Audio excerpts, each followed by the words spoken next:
हाँ जी, good morning. क्या पढ़ा था कल? क्या पढ़ा? लूणकरण पढ़ रहे थे ना? तो भाई आगे लिखो, आज मेरे से पूछा नहीं जाएगा, मेरे कंठ एकदम ही खराब हो रखे। फिर मैं लगातार कई देर बोलूंगा तो फिर और घायल हो जाऊंगा। अगला राजा लिखो, जैत सी। छुट्टी रख देते। बात तो सही थी आपकी, पार नहीं पड़े छुट्टी रखने से।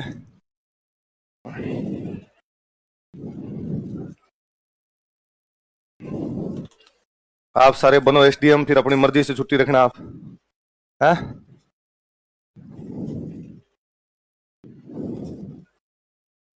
अपनी मर्जी से छुट्टी केवल साहब रखते हैं। कौन रखते हैं? जो साहब होते हैं, ऑफिसर जो होते हैं, वो अपनी मर्जी से क्या रखते हैं? आगे लिखो, जेतसी। जेतसी के बारे में दो बातें आप जानते हो। एक बात तो ये जानते हो कि उसने अपने बेटे कल्याणमल को खानवा के युद्ध के अंदर भेजा था, पढ़ा था। एक आप ये जानते हो कि पाहेबा और साहेबा के युद्ध के अंदर वो मालदेव के खिलाफ लड़ता हुआ मारा गया था, और उसके राज्य पर मालदेव ने कब्जा कर लिया, और मालदेव ने राजा किसको बना दिया था, मतलब प्रशासक किसको बना दिया? कुंभा राठौर। और उसका बेटा कल्याणमल जो था वो कहां चला गया था? ये दो तीन बातें तो आपको पता है। मतलब ये तो 1527 की बात पता है आपको, एक 1541, एक बीच की बात और पढ़ते हैं अपने 1534 की बात। कब की पढ़ते हैं? मुगल बादशाह था हुमायूं। हुमायूं जान पढ़ते हैं अपने, शेरशाह के टाइम में जो था। हुमायूं के पिताजी थे बाबर। बाबर जब मरा तब कह के गया हुमायूं को कि अपने भाइयों के बीच में राज्य का बंटवारा कर देना। भाइयों के बीच में राज्य का, नॉर्मली ये होता है कि राजा जब मरता है तो अपने बड़े बेटे को राजा बना के जाता है, पर बाबर ये कह गया कि भाई तू राजा बन जाना, लेकिन बाकी भाइयों को भी बंटवारा करना।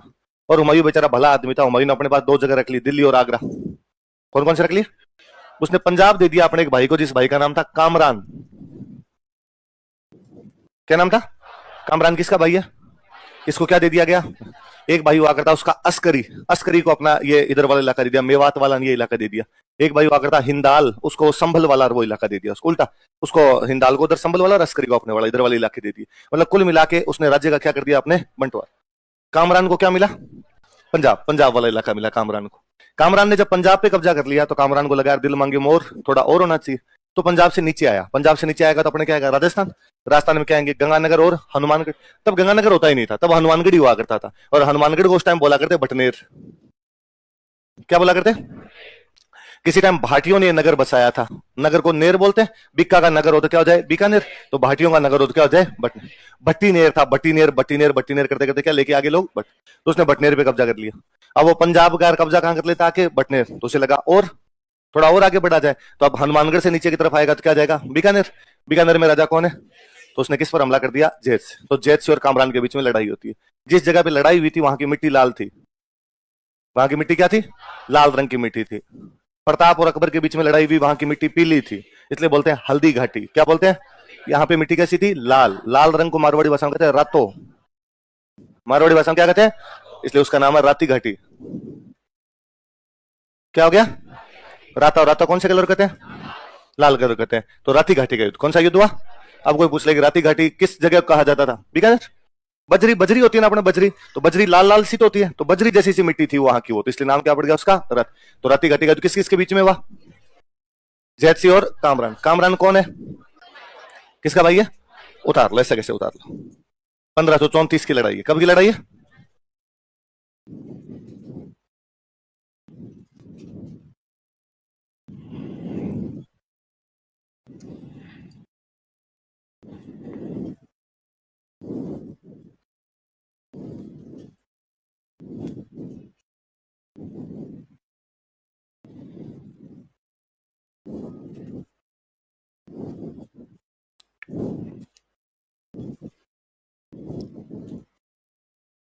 कौन सा युद्ध बताओ देखिए? राती घाटी युद्ध। किस किस के बीच में? जैत सिंह और कामरान के बीच। राती घाटी बीकानेर को ही कहते हैं ना, तो बीकानेर में युद्ध हुआ। जैत सिंह जीता इस युद्ध में। कौन जीता है? लिख लो, इस युद्ध में जैत सिंह जीत गया था। जैत सिंह वन दिस बैटल।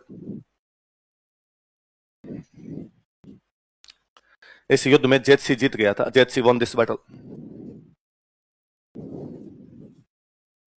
अच्छा, इस युद्ध से पहले कामरान एक किले पे कब्जा करता है। किला कौन सा है? बटनेर। तो ये भी लिख लो। इस युद्ध से पहले, बिफोर दिस बैटल, इस युद्ध से पहले, बिफोर दिस बैटल, कामरान ने बटनेर किले पर अधिकार कर लिया था। बटनेर के कोष्टक में हनुमानगढ़ लिख लेना। Kamran captured Bhatner fort. कामरान ने भटनेर किले पर अधिकार कर लिया था। Kamran captured Bhatner fort. कामरान ने भटनेर किले पर अधिकार कर लिया था। Kamran captured Bhatner fort. कौन से किले पर अधिकार कर लिया था? भटनेर के किले पर। किसने? कामरान।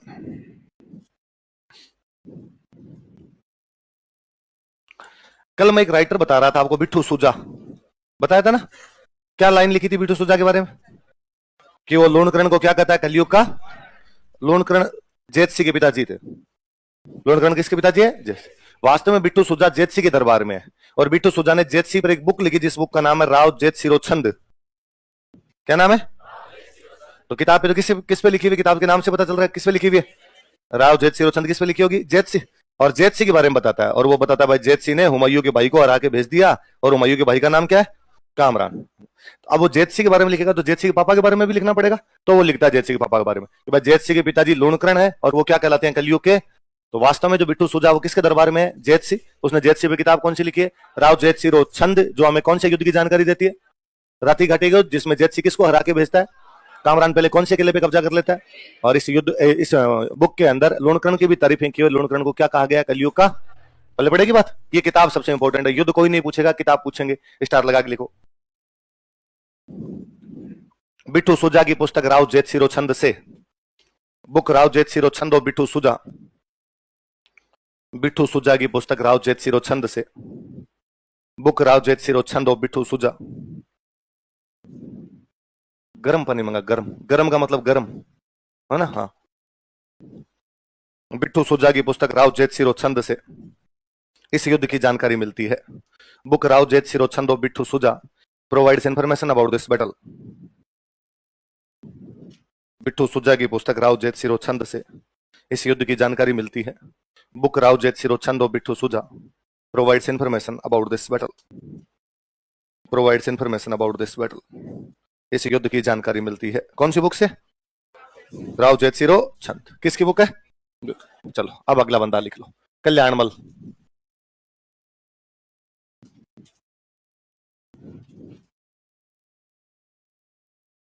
कल्याणमल गर्म नहीं है, गर्म का मतलब गर्म करवाया हुआ। अरे तुम फिर कंठ खराब कर देगा मेरे। रख दे, ठीक है फिर तो। कल्याणमल। अच्छा, कल्याणमल के बारे में तो आप कई बातें जानते हैं। जैसे कल्याणमल के बारे में आप एक बात ये जानते हैं कि 1527 के खानवा के युद्ध के अंदर वो लड़ने के लिए गया था। आप ये भी जानते हैं कि 1544 के गिरी सुमेल के युद्ध में उसने किसकी तरफ से भाग लिया? शेरशाह। आप ये भी जानते हैं कि 1570 के अकबर के नागौर दरबार के अंदर वो हाजिर हुआ था और अकबर के अधीन था। जानते हैं ना सारी बातें? बस खत्म हो गया। लिखो दरबारी विद्वान। बस लिखी हुई बातें वापस थोड़ी लिखूं, वापस लिखूं ये बातें? लिखो दरबारी विद्वान। एक बात लिख लेते हैं।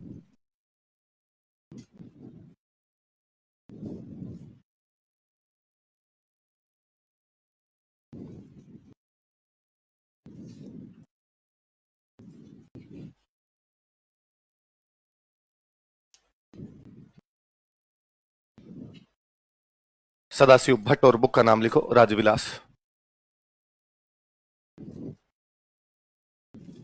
अच्छा, राजविलास नहीं, राजविनोद।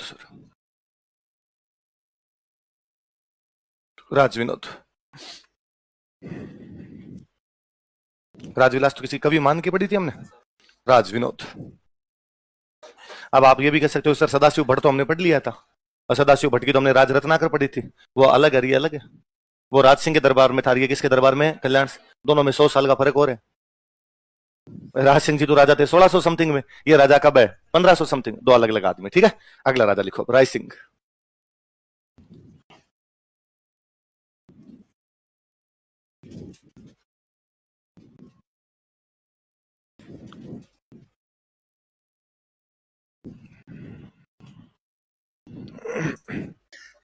अगला कौन है? अच्छा, राय सिंह के बारे में भी आप एक दो बातें जानते हैं। एक तो मैंने बताया था कि कल्याणमल जब नागौर दरबार में गया था तो अपने दो बेटों को साथ लेके गया था, एक तो राय सिंह और एक पृथ्वीराज राठौड़। राय सिंह योद्धा टाइप का आदमी था तो उसको सेना में रख लिया, पृथ्वीराज लेखक था तो उसको राइटर बना दिया। और उसी पृथ्वीराज राठौड़ ने बाद में आपके कल्ला राय मलोत के क्या लिखे थे? मर्स। राय सिंह योद्धा था तो राय सिंह को जोधपुर का प्रशासक बनाया। कहां का प्रशासक बनाया? कब से कब तक? 72 से 74। 72 से 74 तक ही क्यों है? क्योंकि 74 में कल्याणमल मर गया। 74 में कौन मर गया? तो राय सिंह ने कहा भाई मैं जोधपुर क्यों बैठूं, मैं जाके मेरे कहां का राजा बनूंगा, बीकानेर। तो 74 में राय सिंह जोधपुर खाली करके कहां चला गया? जोधपुर में तब मुगलों से पंगे कौन ले रहा था? चंद्रसेन। पर जोधपुर का राजा चंद्रसेन है, ठीक है, मुगलों ने जोधपुर पे कब्जा कर लिया, इसलिए चंद्रसेन बैठा है सिवाना। कहां बैठा है? तो जैसे ही चंद्रसेन को पता चला, जब तक राय सिंह यहां बैठा रहा चंद्रसेन शांत रहा, और जैसे राय सिंह यहां से निकला, चंद्रसेन ने वापस जोधपुर की तरफ क्या कर दिया? आक्रमण। अकबर को लगा कि जोधपुर को कोई बंदा संभाल सकता है, तो कौन संभाल सकता है? राय सिंह। इसलिए 74 में राय सिंह को वापस भेजा, और राय सिंह ने सोजत का किला कल्ला राठौड़ से छीन लिया था, लेकिन सिवाना का किला पता राठौड़ से।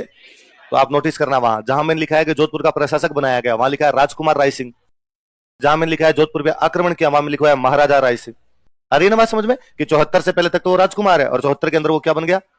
राजा बन गया था। ये दो राजाओं के, दो बादशाहों के काल में रहा। अकबर के काल में यही था, अकबर मर गया तो किसके काल में आ गया था? जहांगीर। तो एक बार सवाल पूछा हुआ कि राय सिंह किस किस का मनसबदार था? अकबर का और जहां। मुगल बादशाहों के दरबार में जो भी जाता उसको पद देते, और पद को क्या बोला करते? मनसब। और जिसको पद मिलेगा वो क्या हो जाएगा? क्या हो जाएगा? मनसब। देखो, यह है अकबर तथा जहांगीर का मनसबदार था। He was mansabdar of Akbar and Jahangir. यह है अकबर तथा जहांगीर का मनसबदार था। He was mansabdar of Akbar and Jahangir. यह अकबर तथा जहांगीर का मनसबदार था। मनसब, मनसब का मतलब क्या होता है? पद। क्या मतलब होता है? पद। पोस्ट कह दो, पद कह दो, अरबी भाषा से। दार, दार का मतलब क्या होता है? हा? दार, दार का मतलब क्या होता है? स्वामी। दार का मतलब क्या होता है? पति। दार का मतलब क्या होता है? पति, या क्या होता है? स्वामी। दारा, दारा का मतलब होता है पत्नी, महिला। महिला को क्या बोलते हैं? दारा। और इधर पुरुष होता था, उसको क्या बोलते हैं? ऐसा पुरुष जिसको ठेका मिले तो ठेके का स्वामी है, जिसको तहसील मिले, जिसको जागीर मिले, थाना मिले, सूबा मिले, है पहरा, पहरा मिले, वो क्या हो जाए? तो दार, दार का मतलब क्या होता है? तो वैसे वैसे जिसको मनसब मिले वो क्या हो जाए? वो मनसबदार हो जाए। चलो, है और कौन सा रह गया? इतिहासकार है, दार थोड़ी। चौकीदार। जैसे चौकी मिले वो क्या हो जाए? तो पहले पोस्ट हुआ करती, चौकियां बनाते भाई, एक चौकी है, एक चौकी है, एक चौकी, अलग अलग चौकियां बनाते, तो इसको चौकियां मिलती, वो क्या बन जाता? चौकीदार। हवलदार, ये शब्द वैसे ही बने हुए हैं। मजेदार है बात है, जिस बात में मजा आ जाए वो बात क्या हो जाए? मजेदार। तुम क्रिएटिव लोग हो सारे सारे, नाम रोशन करोगे एक दिन सर। तो अकबर और जहांगीर का मनसबदार था। अकबर ने इसको 4000 का मनसब दिया था। कितने का मनसब दिया था? लिख लो। अकबर ने इसे 4000 का मनसब दिया था। Akbar gave him mansab of 4000। Akbar ने इसे 4000 का मनसब दिया था। Akbar gave him mansab of 4000। Akbar ने कितने का मनसब दिया था? सुनना देखो बात, 1570 के आसपास की बात है। गुजरात में अकबर के खिलाफ विद्रोह हो जाता है। कहां पर विद्रोह हो जाता है? मैंने बताया था आपको कि एक तो गुजरात और मालवा दोनों पैसे वाली जगह थी, और जो भी पैसे वाला आदमी होगा वो कभी भी किसी दूसरे के अंडर में रहना पसंद।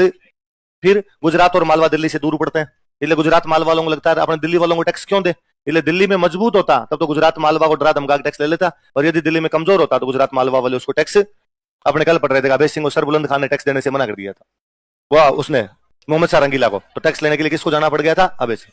तो वैसे वैसे अकबर के खिलाफ विद्रोह हो जाता है। कहां पे? गुजरात। कहां पे हो जाता है? और गुजरात में तो अकबर के खिलाफ विद्रोह करने वाले अकबर के भाई, अकबर के परिवार के जो भाई बंधु थे, अकबर ने अपने भाई बंधुओं को गुजरात दे रखा। तो आदमी सबसे अधिक विश्वास किस पे करेगा? भाइयों पे। तो पैसे वाली जगह भी किसको दे दी? भाइयों को। और भाइयों ने थोड़े दिन बाद कहा नहीं दे रहे पैसे, जो तेरे जी में है ना वो कर लेना। तो अकबर को लगा मरा दिया, इसलिए अकबर को दिल्ली से कहां जाना है? गुजरात। किसका विद्रोह दबाने के लिए? भाइयों का। पर अब दिक्कत दूसरी, गुजरात जाते टाइम रास्ते के अंदर, बीच के अंदर राजस्थान आएगा। गुजरात घुसते टाइम अपने उधर दो स्टेट आया करते, सिरोही और जालोर। कौन से आते? सिरोही में राजा है सुल्तान। सिरोही में राजा कौन है? जालोर का राजा है ताज खान। जालोर में कौन है? मैंने बताया था दोनों महाराणा प्रताप के सहयोगी है। दोनों किसके सहयोगी है? सुल्तान तो वही है जो दत्तानी के युद्ध में बाद में इनको हराता ही है, और ताज खान मैंने बताया था अफगान था, और अफगानों की और मुगलों की आपस में बनती। अफगान हमेशा उसकी साइड में है जो मुगलों के खिलाफ है। मुगलों के खिलाफ कौन है? प्रताप। तो अफगान भी किसके साइड में है? प्रताप। तो ताज खान किसका सहयोग कर रहा है? प्रताप। इसलिए अकबर को बेचारे को बताया कि यदि मैं सिरोही जालोर से जाऊंगा तो ये दोनों मेरे से पंगे लेंगे, ये फालतू में डिस्टर्बेंस करेंगे यहां पर कुछ ना कुछ। इसलिए अकबर ने राय सिंह को कहा कि राय सिंह सिरोही जालोर वालों से बात कर। किससे बात कर? सिरोही जालोर के अंदर सिरोही का राजा कौन है? सुल्तान। और जालोर का राजा कौन है? ताज खान। कौन है? कौन कौन दो बताओ देखे? सुल्तान और ताज खान। राय सिंह इन दोनों के पास जाता है, राय सिंह इन दोनों को जाके समझाता है कि देखो लड़ाई में कुछ ही नहीं पड़ा, फालतू में अकबर से लड़ोगे मर जाओगे, और क्या पड़ा है उधर महाराणा प्रताप का सहयोग करने के लिए, इसलिए चुपचाप दोनों अकबर से संधि कर लो। किससे संधि कर लो? और इन दोनों ने एक बार कहा कि संधि है। अकबर से क्या है? थोड़े दिन बाद इनका प्रैंक कर रहे थे हम, तो मजाक था मजाक, आपको पता चल गया क्या? तो भी कोई पूछेगा कि बीकानेर के कौन से राजा ने सिरोही और जालोर से अकबर की संधियां करवाई थी? कौन राजा है? सिरोही वाले। तो मैं बात ही बताता हूँ, सिरोही वाला ज्यादा पंगे ले रहा था सुल्तान, क्योंकि सुल्तान महाराणा प्रताप का खास सहयोगी बना हुआ था। इसलिए राय सिंह ने सुल्तान को कहा कि सुल्तान तेरे को तो अकबर पक्का मारेगा, और तू कर पहले संधि, ताज खान का तो बाद में देखेंगे। और सुल्तान ने कहा भाई क्या करना है? तो उसने कहा तू एक काम कर, आधी सिरोही मेरे को दे दे।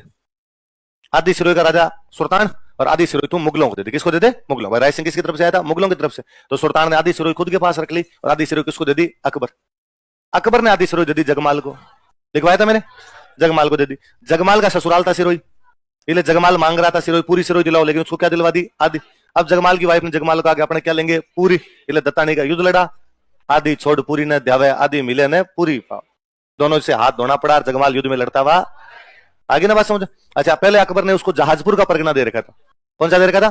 पर उसने जहाजपुर छोड़ के वो कहाँ आया? सिरोही, और सिरोही पूरी लेने के चक्कर में पूरा ही मर गया। आई बात समझ? तो कौन कौन से दो राजाओं को अकबर के अंडर में लेके आया? सुल्तान कहां का है और ताज खान कहां का है? लिख लो। यह है सिरोही के सुल्तान तथा जालोर के ताज खान को अकबर के पक्ष में लाया था। He brought Sultan of Sirohi and Taj Khan of Jalore in favour of Akbar. यह है सिरोही के सुल्तान तथा जालोर के ताज खान को अकबर के पक्ष में लाया था। He brought Sultan of Sirohi and Taj Khan of Jalore in favour of Akbar. यह है सिरोही के सुल्तान तथा जालोर के ताज खान को अकबर के पक्ष में लाया था। किस किस को अकबर के पक्ष में लाया था? सुल्तान और ताज खान। सुल्तान कहां का है और ताज खान कहां का है? अब इन दोनों को लेके आ गया। अब अकबर ने कहा सिरोही जालोर में तो शांति। अब अकबर ने कहा तुम गुजरात आ जा।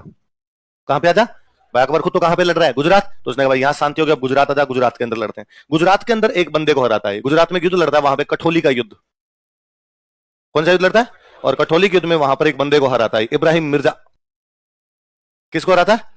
ये इब्राहिम मिर्जा पंगे ले रहा है। ये मिर्जा ना अकबर का सरनेम था। ये मुगल जो भी थे इनका पहले सरनेम क्या हुआ करता था? मिर्जा। बाबर पहला आदमी था जिसने मिर्जा लगाना बंद किया था और बादशाह लगाना शुरू किया। पहले ये लोग टाइटल सरनेम नहीं, टाइटल क्या लगाया करते थे? मिर्जा। लेकिन बाबर ने कहा मैं मिर्जा नहीं लगाऊंगा। बाबर ने क्या लगाना शुरू कर दिया? बादशाह। बाबर से पहले बाबर के परिवार में जितने लोग थे वो नाम क्या? मिर्जा लगाते। इसलिए बाबर के पिताजी का नाम भी यदि आप देखोगे तो नाम मिलेगा मिर्जा उमर शेख। क्या नाम था उसके पिताजी का? लेकिन बाबर के बाद वाले सारे मिर्जा लगाना बंद कर देते हैं, क्या लगाना शुरू कर देते हैं? अच्छा ठीक, एक पीढ़ी बाबर हुमायूं, एक पीढ़ी वालों ने तो मिर्जा के अलावा क्या लगाना शुरू कर दिया? बादशाह। पर जो चाचा ताऊ वाले भाई थे वो तो मिर्जा ही लगाएंगे अभी तक भाई, वो तो बादशाह बने नहीं, वो तो मिर्जा ही है अभी तक। तो इनका एक भाई है अकबर का, उसका नाम क्या है? इब्राहिम मिर्जा। ये यहाँ पंगे ले रहे थे गुजरात में। इब्राहिम मिर्जा से कौन लड़ता है? राय सिंह। कौन सा युद्ध लड़ता है? कठोली। और किसको हरा देता है? तो अभी थोड़े दिन पहले किसी एग्जाम में क्वेश्चन था, राय सिंह ने कठोली के युद्ध में किसको हराया था? देखो, कठोली के युद्ध में, इन बैटल ऑफ कठोली, कठोली के युद्ध में, इन बैटल ऑफ कठोली, इसने इब्राहिम मिर्जा को हराया था। इब्राहिम मिर्जा कोष्टक में गुजरात लिख लेना ताकि याद रहेगा थोड़ा। इसने इब्राहिम मिर्जा को हराया था। ही डिफीटेड इब्राहिम मिर्जा। इसके एक भाई को तो पकड़ के मार ही दिया था, हुसैन मिर्जा और था इसका एक भाई, उसको तो मार ही देते हैं। इब्राहिम मिर्जा पंजाब साइड में भाग गया था। इसने इब्राहिम मिर्जा को हराया था कठोली के युद्ध में, इन बैटल ऑफ कठोली, इसने इब्राहिम मिर्जा को हराया था। इब्राहिम मिर्जा क्वेश्चन गुजरात लिखना भाई ताकि याद रहेगा भाई, उधर गुजरात में पंगे ले रहा था इब्राहिम मिर्जा। डिफीटेड वहीं, और कहां होगा? कहां किसको हराने गया?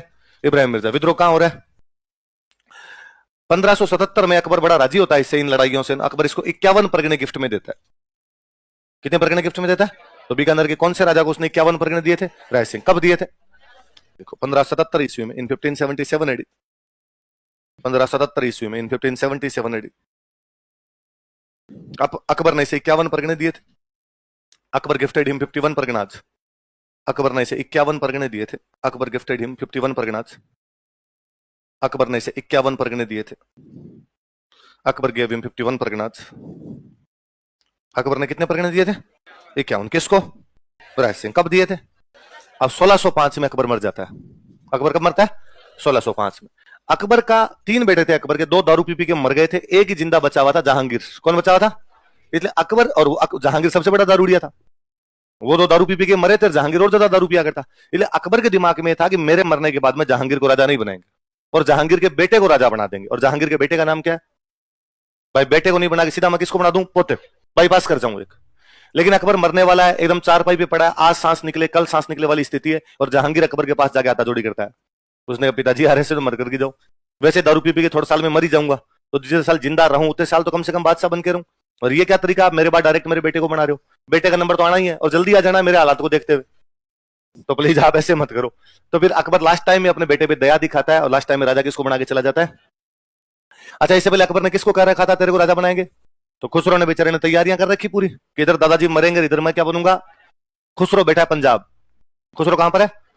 और इधर अकबर ने राजा किसको घोषित कर दिया? जहांगीर। खुसरो का तो पूरा प्लान कैंसिल। खुसरो ने कहा हालात बदल गए, ऐसे कैसे कर सकते हो आप? और खुसरो ने पंजाब में खुद को मुगल बादशाह घोषित कर दिया। खुसरो ने कहा मैं जहांगीर को मुगल बादशाह मानता ही नहीं हूं, मुगल बादशाह मैं हूं। अब आगरा में तो मुगल बादशाह कौन बना हुआ है? जहांगीर। और पंजाब में मुगल बादशाह कौन बना? और पंजाब में उस समय सिखों के 5वें गुरु जी रहा करते थे, गुरु महाराज अर्जुन देव जी। कौन से गुरु जी रहते थे? अर्जुन देव जी महाराज वहां पे रहा करते थे। खुसरो अर्जुन देव जी महाराज के पास गया। अर्जुन देव जी महाराज ने कहा तथास्तु विजय भाव, बाबा जी तो किसी के पास जाओगे, बाबा जी भली बात ही करेंगे, बुरी बात क्यों करेंगे आपके लिए? तो खुसरो को आशीर्वाद किसने दिया? अब खुसरो में कॉन्फिडेंस और, अब तो बाबा जी का आशीर्वाद और मिल गया। अब जहांगीर को खुसरो को पकड़ना है, तो भाई बेटा ही बगावत पर उतर गया। यदि इस प्रकार बगावत होगी तो कल को कोई आपके खिलाफ रिबेल कर देगा, इसलिए जहांगीर का है कि भाई मैं किसको पकड़ के लाऊंगा? खुसरो। पर बेचारा जहांगीर डर रहा है कि मैं आगरा छोड़ के पंजाब जाऊं और पीछे से खुसरो के बंदों ने आगरा पे कब्जा कर लिया, तो आधे लोग खुसरो की तरफ और आधे किसकी तरफ है? जहांगीर। और उसको किसी पे भरोसा नहीं, और वो दिमाग लगाए कि मान सिंह को छोड़ जाऊं, फिर उसको लगे नहीं यार ये तो अपने दादाजी का अपने पिताजी का खास था, और पिताजी खास था इसलिए किसको राजा बना सकता है? ये खुसरो। दूसरे इसको छोड़ के जाऊं, इसको छोड़ के जाऊं, और किसी आदमी पे भी उसका विश्वास नहीं। फाइनली उसका एक आदमी पे विश्वास टिका, राय सिंह। किस पे? राय सिंह बीकानेर। उसने राय सिंह के पास मैसेज किया कि राय सिंह रातों रात फटाफट आगरा। राय सिंह आगरा गया, आगरा थे भाई बता क्या बात है? उसने कहा मैं जा रहा हूं पंजाब। क्यों अचानक पंजाब क्यों जाना? नया नया बादशाह बना। क्या यार मेरे वाला बेटा है जो है खुसरो, उसने बगावत कर दी, उसको पकड़ के लाना है, उसके खिलाफ युद्ध करना है। ठीक है तो जा, तो तू आगरा संभाल। मैं क्यों संभालूं आगरा? तुम्हारे बाप बेटे की लड़ाई है, तुम आपस में करो तुम्हारा। जहांगीर ने कहा 5,000 का मनसबदार। कितने का? अकबर कितने का बना गया था? उसने प्रमोशन कर कितना कर दिया? उसने कहा ठीक, आई विल थिंक, फिर थोड़ा ठीक रहेगा। लिखो देखो, जहांगीर ने इसे 5,000 का मनसबदार बनाया। Jahangir appointed him mansabdar of 5,000। Jahangir ने इसे 5,000 का मनसबदार बनाया। Jahangir appointed him mansabdar of 5,000। Jahangir ने इसे 5,000 का मनसबदार बनाया। कितने मनसबदार बनाया? और किसके विद्रोह के टाइम कहां की जिम्मेदारी सौंपी? लिखो खुसरो के विद्रोह के समय, during revolt of Khusro. Khusro के विद्रोह के समय, during revolt of Khusro. Khusro के विद्रोह के समय, during revolt of Khusro. Jahangir ने इसे राजधानी आगरा की जिम्मेदारी सौंपी। Jahangir gave him responsibility of capital Agra. Jahangir ने इसे राजधानी आगरा की जिम्मेदारी सौंपी। Jahangir gave him responsibility of capital Agra. Jahangir ने इसे राजधानी आगरा की जिम्मेदारी सौंपी। कहां की जिम्मेदारी सौंपी इसको? राजधानी आगरा। फिर इसी ने आपके बीकानेर के अंदर एक किला बनाया था। किले का नाम आप सब जानते हो, जूनागढ़। कौन सा किला था? अच्छा, अब इसकी पोस्टिंग तो बाहर ही बाहर रही। साउथ इंडिया लंबे टाइम तक रहा था, आगरा में लंबे टाइम तक रहा था, उधर पंजाब साइड में भी भेज दिया था इसको। तो अब बीकानेर में किला बनवाए कौन? तो अपने मंत्री को कहा कि मंत्री जी आप ये किला बनवा लो। वो जो मंत्री जी थे उन मंत्री जी का नाम था करमचंद। क्या नाम था? तो किला किसकी देखरेख में बनाया गया? कौन सा किला बनाया गया? कौन सा बनाया गया? जूनागढ़ बनाया गया था। 1589 के आसपास निर्माण शुरू करते हैं, 94 में जाके लगभग निर्माण समाप्त होता था। कब से कब के बीच में बनाया गया बताओ? देखिए किसकी देखरेख में? कौन सा किला? देखो करमचंद की देखरेख में, under supervision of Karamchand. Karamchand की देखरेख में, under supervision of Karamchand, Bikaner में जूनागढ़ किले का निर्माण करवाया था। He built Junagarh fort at Bikaner. Bikaner में जूनागढ़ किले का निर्माण करवाया था। He built Junagarh fort at Bikaner. Bikaner में जूनागढ़ किले का निर्माण करवाया था। He built Junagarh fort at Bikaner. Bikaner में कौन से किले का निर्माण करवाया? कॉस्टम लिख लो, 1589 टू 94। 1589 से 1594। 1589 टू 94। कौन से किले का निर्माण करवाया बताओ? देखिए फिर रायसिंह के लिए कहा जाता है भाई रायसिंह बहुत ज्यादा दानवीर आदमी था, खूब दान दिया करता। अपने एक इतिहासकार वे मुंशी देवी प्रसाद पढ़े थे ना अपन ने? मुंशी देवी प्रसाद क्या कहते हैं मोहना तो नैन्सी को? राजपूताने का।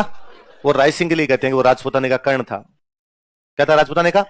कोई भी दानवीर आदमी होता है उसकी तुलना किससे की जाती है? कर्ण से। कुंभा कहता है कि मैं कर्ण एवं भोज के समान दानवीर हूं। बिट्टू सुजा कहता है कि लूण कर्ण जी कलयुग के कर्ण है। वैसे वैसे वो कहता है, मुंशी देवी प्रसाद कहता है कि राय सिंह हमारे राजपूताने का, लिखो, मुंशी देवी प्रसाद ने राय सिंह को राजपूताने का कर्ण कहा था। Munshi Devi Prasad called Rai Singh as Karna of Rajputana. Rai Singh को राजपूताने का कर्ण कहा था। Munshi Devi Prasad called Rai Singh as Karna of Rajputana. Munshi Devi Prasad ने राय सिंह को राजपूताने का कर्ण कहा था।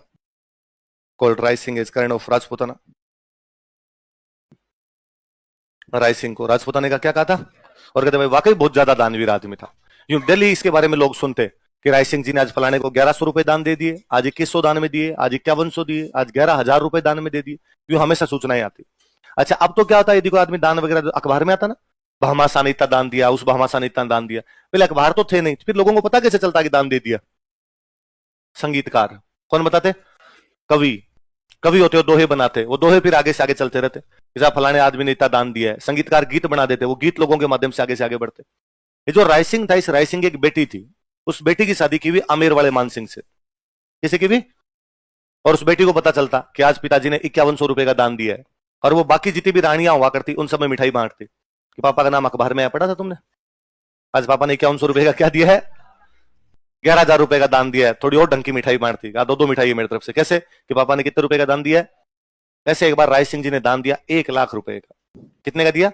लाख रुपए बहुत बड़ी रकम हुआ करती थी। लाख रुपए का दान दिया तो उस रानी ने 3 दिन तक भंडारा किया इधर, और भंडारे में बाकी सब रानियों को इकट्ठा करके जिमो। किस बात के? तो पिताजी ने कितना दान दिया। फिर ये तो कोई बात नहीं, बाकियों को टॉर्चर और करते हैं, तुम्हारे पापा देते हैं तो छोटा मोटा 1100 2100 दिया कभी किसी को, तो बाकी रानियां बेचारी बड़ी नाराज रहती। बाकी रानियों ने एक बार मान सिंह जी को शिकायत की कि भाई साहब की रानी की क्या प्रॉब्लम है, इसके पापा यदि दान देते हैं तो हम क्या करें, और हमारे पापा नहीं देते तो भी हम क्या करें? ये पीहर का मामला, पीहर वाले दे तो ठीक, नहीं दे तो ठीक।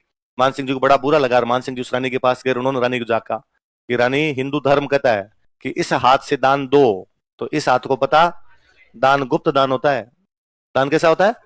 ये क्या आप यूं दान की बातें बताते रहते हो कि इतना दे दिया पापा ने, इतना दे दिया। रानी ने मान सिंह जी को कहा कि आपने दिया कभी किसी? मान सिंह जी को लगा रडार इसने तो अपनी तरफ घुमा दी, मिसाइल अपनी तरफ लेके आ गई। अब लुगाई बेइज्जती कर दे तो आदमी को थोड़ा ज्यादा ही बुरा लगता है। मान सिंह जी ने खाना खाया, खाना खा के बाहर आए, बाहर आके अपने वित्त मंत्री को बुलाया और वित्त मंत्री का कल सुबह उठते ही मैं बाहर आऊंगा, 5,00,000 रुपए 5 आदमी लेके तैयार खड़े रहना। 5 आदमी ऐसे जिनको मैं दान दे सकूं, गरीब आदमी हूं। अगले दिन मान सिंह जी उठे, बिना मुंह धोए हाथों हाथ आए बाहर, और बाहर आके 5 जो आदमी खड़े थे उन 500 को क्या दिया उन्होंने? दान। उन 500 को दान दिया, और उन 500 को दान 1-1 लाख रुपए का दान दिया, और चुपचाप अंदर जाके सो गए। किसी से किसी भी प्रकार की कोई भी बातचीत नहीं। और ये बातें छुपती कहां है? वो 500 आदमी बाहर शहर में जाके सबको बोले कि राय सिंह जी ने हमको कितना, मान सिंह जी ने कितना कितना दान दिया हमें।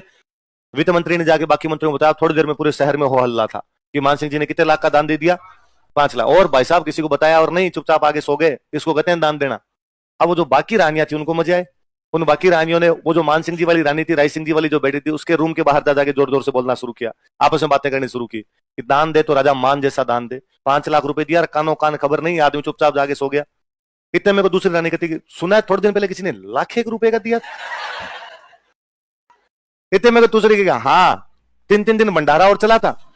तो भाई साहब जब लाख में 3 दिन का भंडारा था तो 5 लाख के अंदर तो फिर 56 भोग बंटेंगे, फिर तो महीने भर तक चलना चाहिए। और वो अंदर बैठी बैठी रानी फ्रस्ट्रेट हो। दोपहर तक तो सुना उसने, दोपहर बाद में बाहर निकल गई, बाहर निकल गया कि बाकी सब रानियों को इकट्ठा किया, इकट्ठा करके मेरी तरफ से पार्टी आज।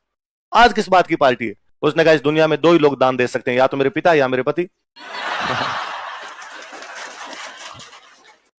चित भी अपनी और पट भी अपनी, तो याद रहेगा। तो राजस्थान में कौन से राजा दानवीरता के लिए बीकानेर कौन से राजा को राजपूताना ने कर्ण कहा गया?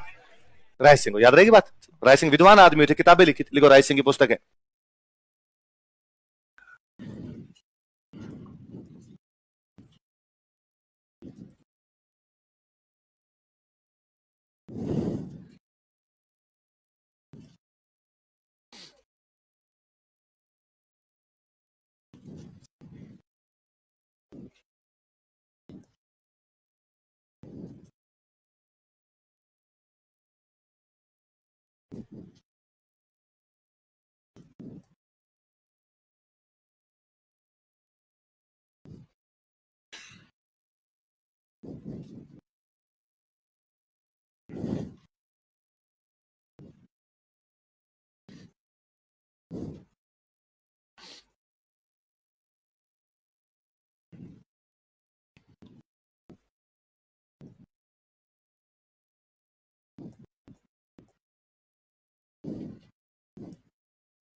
उतारो देख किताबों के नाम एक बार।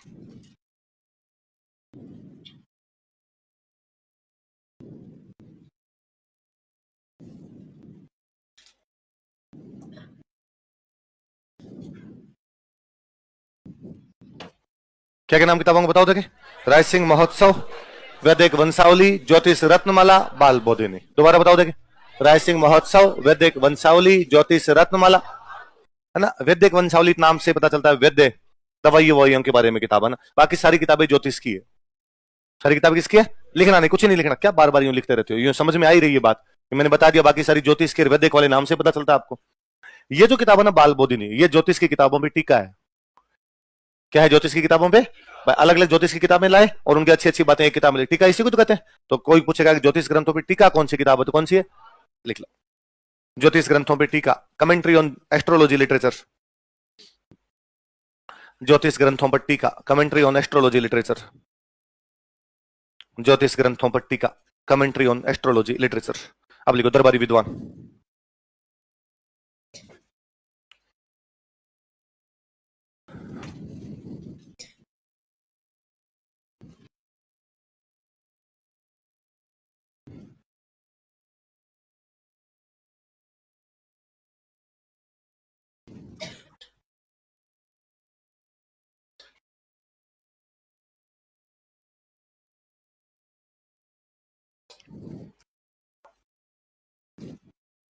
जयिता, जयिता की बुक का नाम क्या है? राय सर। बुक तो है नहीं, प्रशस्ति नाम से पता चलता है कि अभिलेख है। ऐसा अभिलेख जिसमें राजाओं की प्रशंसाएं होती है उनको क्या बोलते हैं? प्रशस्ति।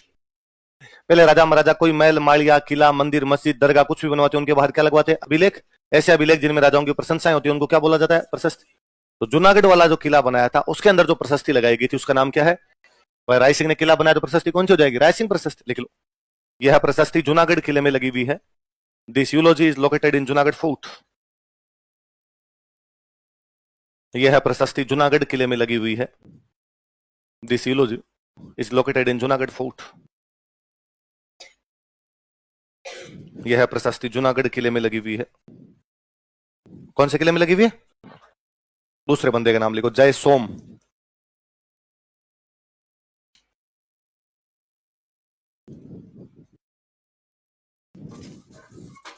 लंबा चौड़ा नाम लिख रहा हूं मैं किताब का, उतार लेना, याद नहीं करना, केवल लिखना है। इंग्लिश वाले भी हिंदी में उतार लेना, इंग्लिश करते करते जन्म लग जाएंगे 3-4 एक।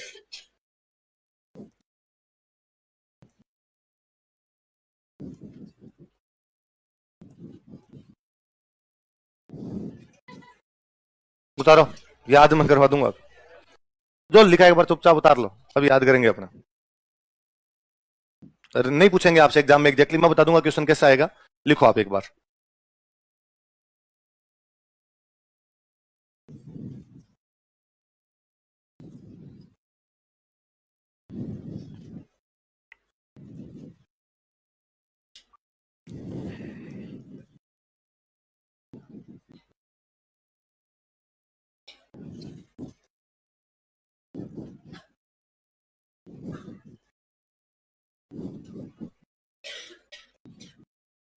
कुछ नहीं किया, देश ने 4 शब्दों को एक साथ जोड़ दिया। क्या क्या 4 अलग अलग पढ़ो देखे। करमचंद वंश उत्कीर्णकम काव्यम। दोबारा बोलो देखे, एक बार और बोलो। करमचंद वंश। कौन है करमचंद? वो कौन? पति पत्नी और वो मूवी है ना एक ऐसी कोई। तो करमचंद जूनागढ़ किले का निर्माण देश की देखरेख में हुआ मंत्री है ना। अब आगे करमचंद समझ में आ गया कौन है? आ क्या लिखा? वंश, मतलब करमचंद का वंश। आ क्या लिखा? उत्कीर्ण का मतलब होता है खोदना। उत्कीर्ण का मतलब क्या होता है? क्या मतलब होता है उत्कीर्ण का? खोदना। तो करमचंद के वंश को खोदने वाली कविता। करमचंद के वंश को खोदने, करमचंद वंश उत्कीर्णकम काव्यम। क्या नाम? दोबारा बोलो, दोबारा बोलो। करमचंद, करमचंद के वंश को खोदने वाली कविता। दोबारा बोलो, क्या नाम है? करमचंद वंश उत्कीर्णकम। आगे बात समझे? तो अब मैं याद क्यों रखना, अब आपसे क्वेश्चन पूछेगा करमचंद पे पुस्तक लिखने वाले राइटर का नाम क्या था? आगे बात समझे? तो पूरा नाम कोई नहीं पूछेंगे, पर ये तो कोई पूछ सकते हैं। फिर दूसरी बड़ी बात, करमचंद के बारे में कोई किताब लिखी जाएगी, उसमें राय सिंह की जानकारी होगी, उसमें राय सिंह के बारे में तो बताया जाएगा। इस किताब में राय सिंह के लिए जो शब्द इस्तेमाल किया गया वो शब्द है राजेंद्र।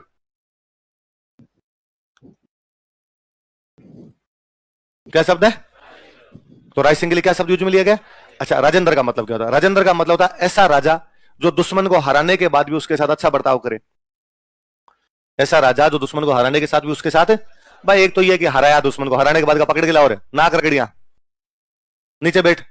राय सिंह ये नहीं था, कोई नहीं, शाबाश मेरे चेते, लड़ा यार तुम, ये बहुत अच्छी बात है, लड़ाई बहुत बड़ी जरूरी चीज होती है, हार जीत तो चलती रहती है, एक पक्ष हारेगा एक पक्ष से जीते, कोई बात नहीं, कपड़े झाड़ ले, इधर बैठ बराबर, खाना खाएंगे साथ में बैठ के। तो ये किसी के साथ अच्छा बर्ताव है बुरा बर्ताव? तो ऐसा राजा जो हारे हुए दुश्मनों के साथ भी अच्छा बर्ताव करे, उनको क्या बोलते थे? कि वो राजाओं में इंद्र है। तो राजाओं में क्या है? तो राय सिंह को क्या कहा गया है? राजेंद्र। कौन सी किताब में? करमचंद वंश उत्कीर्णकम, लिख लो। इस पुस्तक में, इन दिस बुक, इस पुस्तक में, in this book, Rai Singh को राजेंद्र कहा गया है।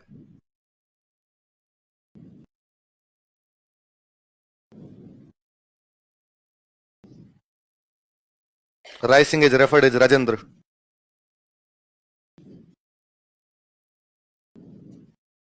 राय सिंह को राजेंद्र कहा गया है। Rai Singh is referred as Rajendra. Rai Singh क्या कहा गया?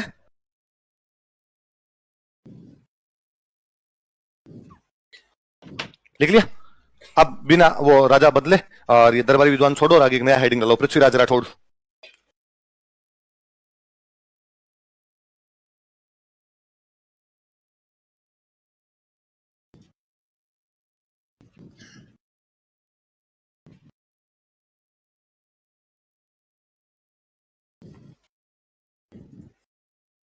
पृथ्वीराज राठौड़।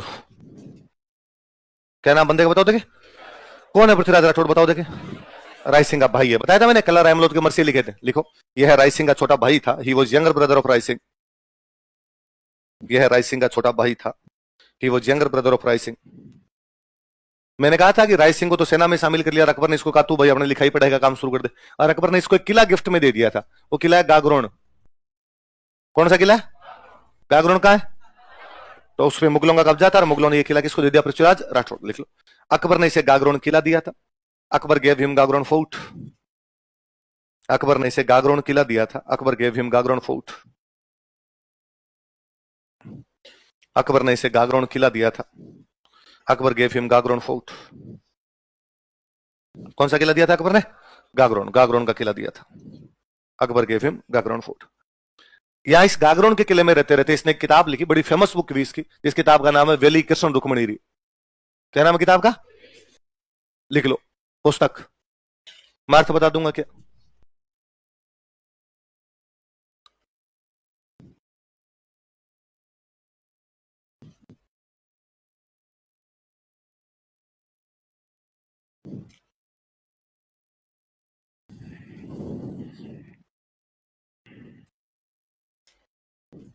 क्या नाम बुक का बताओ देखे? वेली कृष्ण रुक्मणी। क्या नाम है? मैं नॉर्मल बताता हूं, देखो।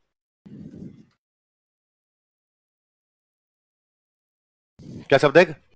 बेल से बना वेली। बेल से क्या बना है? लंबी कविताएं। बेल लंबी होती है, लंबी कविताएं, वो क्या है अपने आप में? मैं देखो और शब्द बताता हूं इसको, इसी को संस्कृत में बोलते हैं, क्या बोलते हैं? तो अपने खूब सारी किताबों के नाम के आगे मंजरी लगा हुआ है। नाथा की किताब वास्तु मंजरी, मदन की किताब पारिजात मंजरी, भोज की किताब श्रृंगार मंजरी, है ना? तो मंजरी का मतलब क्या होता है? इसी का मतलब पल्ले पड़ी। किस पे कविता लिखी है? कृष्ण और कविता लिखी, इसलिए नाम क्या हो गया? वेली कृष्ण। आई बात सुन, मैं आपको कहूँ कि कृष्ण रुक्मणी पे लंबी कविता लिख दी, क्या नाम होना चाहिए? तो आपको दो सर लंबी कविता क्या लिख दो? वेली। किस पे लिखी है? कृष्ण रुक्मणी पे, इसलिए नाम क्या हो गया? वेली कृष्ण रुक्मणी। क्या नाम हो गया इसका? अच्छा, ये अपने राजस्थान, पहले ये संस्कृत में होती, संस्कृत में होती तब तो नाम क्या क्या लगते हैं इनके? मंजरी, क्योंकि थोड़ा अच्छा शब्द है। अपने राजस्थानी में ये शब्द आते आते क्या हो गया इसका? वेल। अपने राजस्थानी को लिखने के दो तरीके थे। अपने पश्चिमी राजस्थान में जो लिखते इसको बोलते डिंगल, और जो पूर्वी राजस्थान में लिखते इसको क्या बोलते? लिखते टाइम गुजराती भाषा का थोड़ा प्रभाव आता तब तो क्या थी? लिखते टाइम ब्रज भाषा का थोड़ा प्रभाव आता तो क्या थी? अच्छा, गुजरात अपने से पश्चिम में है पूर्व में? पश्चिम में, तो मतलब पश्चिम राजस्थान की जो थी वो तो कौन सी हो गई? डिंगल। यूपी अपने से पूर्व में एक पश्चिम में पूर्व है, तो पूर्व वाला प्रभाव, मथुरा का प्रभाव, ब्रिज का जो प्रभाव प्रभाव था वो कौन सी आ जाती? अब ये बीकानेर साइड के अंदर लिखेगी तो बीकानेर पश्चिम का प्रभाव आएगा, पूर्व का आएगा? पश्चिम का, तो ये डिंगल में होगी कि पिंगल में? तो कोई पूछेगा कि वैली कृष्ण रुक्मणी की स्टाइल जो है वो कौन सी स्टाइल है, तो कौन सी है? पोइट्री की जो स्टाइल है वो कौन सी स्टाइल है? लिख लो कव्य शैली, इसी के नीचे लिखो।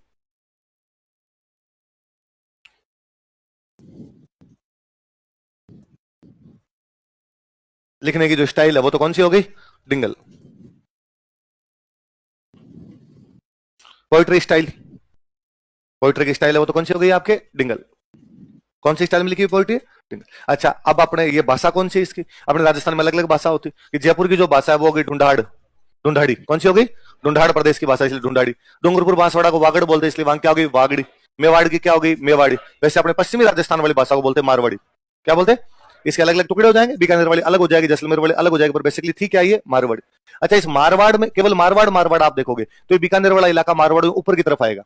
ये खाली यदि मारवाड़ मारवाड़ यूं निकालोगे तो ये भाई इधर आपके बीकानेर गंगानगर हनुमानगढ़ पड़े, ये इधर आपके जैसलमेर बाड़मेर पड़े, ये आपका दोगे जोधपुर है, ये इधर कोई पाली है, ये इधर नागौर है, ये जालोर है, यूं बनेगा आपका। ये बीकानेर गंगानगर वाला इलाका इसके ऊपरी भाग के अंदर चला गया, ऊपर वाले हिस्से को हमेशा कहते हैं उत्तर, भाई नॉर्थ, ये साउथ, यही तो होगा। इसका मतलब बीकानेर वाला हिस्सा किधर चला गया? नॉर्थ। इसलिए बीकानेर वाली जो मारवाड़ी है उत्तरी मारवाड़ी है। कौन सी मारवाड़ी है? इसलिए कोई पूछे ये पुस्तक कौन सी भाषा में है, लिख लो भाषा, उत्तरी मारवाड़ी, नॉर्थ मारवाड़ी, नदन मारवाड़ी।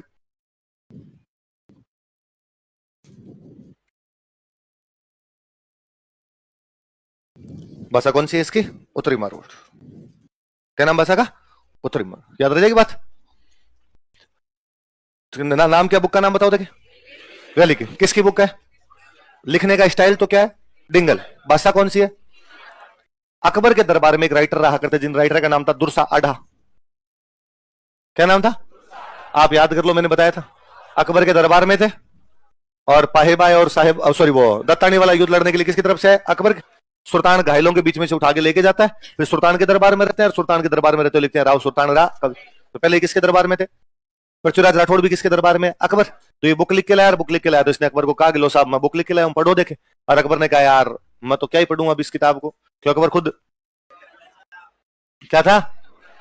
अकबर आपकी तरह था, खुद तो पढ़ता लिखता था नहीं, लेकिन उसको पढ़ने लिखने वाले लोगों के साथ रहने का बड़ा शौक था, है ना? इसलिए उसने अपने दरबार में खूब सारे बंदे रख रखे थे जो पढ़ने लिखने का काम करते, और अकबर उनको कहता है भाई तुम पढ़ के आओ और मेरे को सुना दिया करो, मैं खुद पढ़ूंगा। तो अबुल फजल उसके दरबार में वो सुना देता है, बदायूनी उसके दरबार में वो सुना देता है, पृथ्वीराज राठौड़ उसके दरबार में वो बात बता देता है, दुर्साढ़ा उसके दरबार में वो ज्ञान की बात बता देते हैं। ऐसे उसने खूब सारे ज्ञानी आदमी अपने पास, पढ़े लिखे आदमी रख रखे, उनको पैसे दिया करता और उनसे ज्ञान ले लिया करता। और मैं नहीं पढ़ूंगा ऐसा, मैं केवल पैसे कमाऊंगा, मैं केवल क्या करूंगा, मैं बादशाह हूं, मैं टैक्स वैक्स लूंगा, पढ़ पढ़ के तुम सुना दिया करो, ये सेम काम तुम करते हो।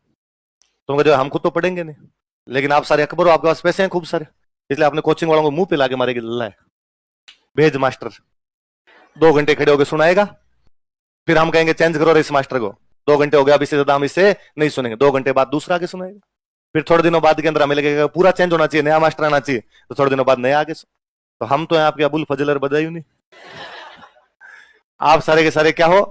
बादशाह अकबर हो आप, क्या हो? आप तो पढ़ते लिखते हो नहीं, लेकिन आपके पास क्या है? खूब सारे पैसे हैं, खूब सारे आपके पास है, कैसे नहीं है? 94,000 रुपए खाली पढ़ने के दिए तुमने, 1 लाख 88,000 दिए क्या?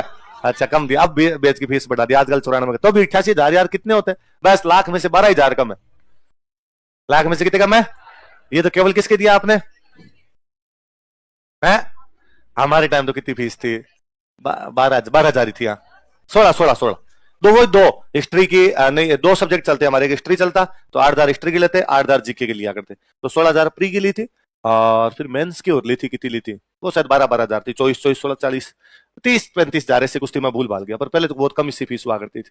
अब ये अब पैसे वाले लोग अब आए, तो पहले गरीबड़े से आया करते थे, तो हमारे पास ज्यादा पैसे नहीं थे, आपके पास खूब सारे पैसे हैं, इसलिए अब 88 से बढ़ा के कितनी कर दी? 1,000 लोग वेटिंग में,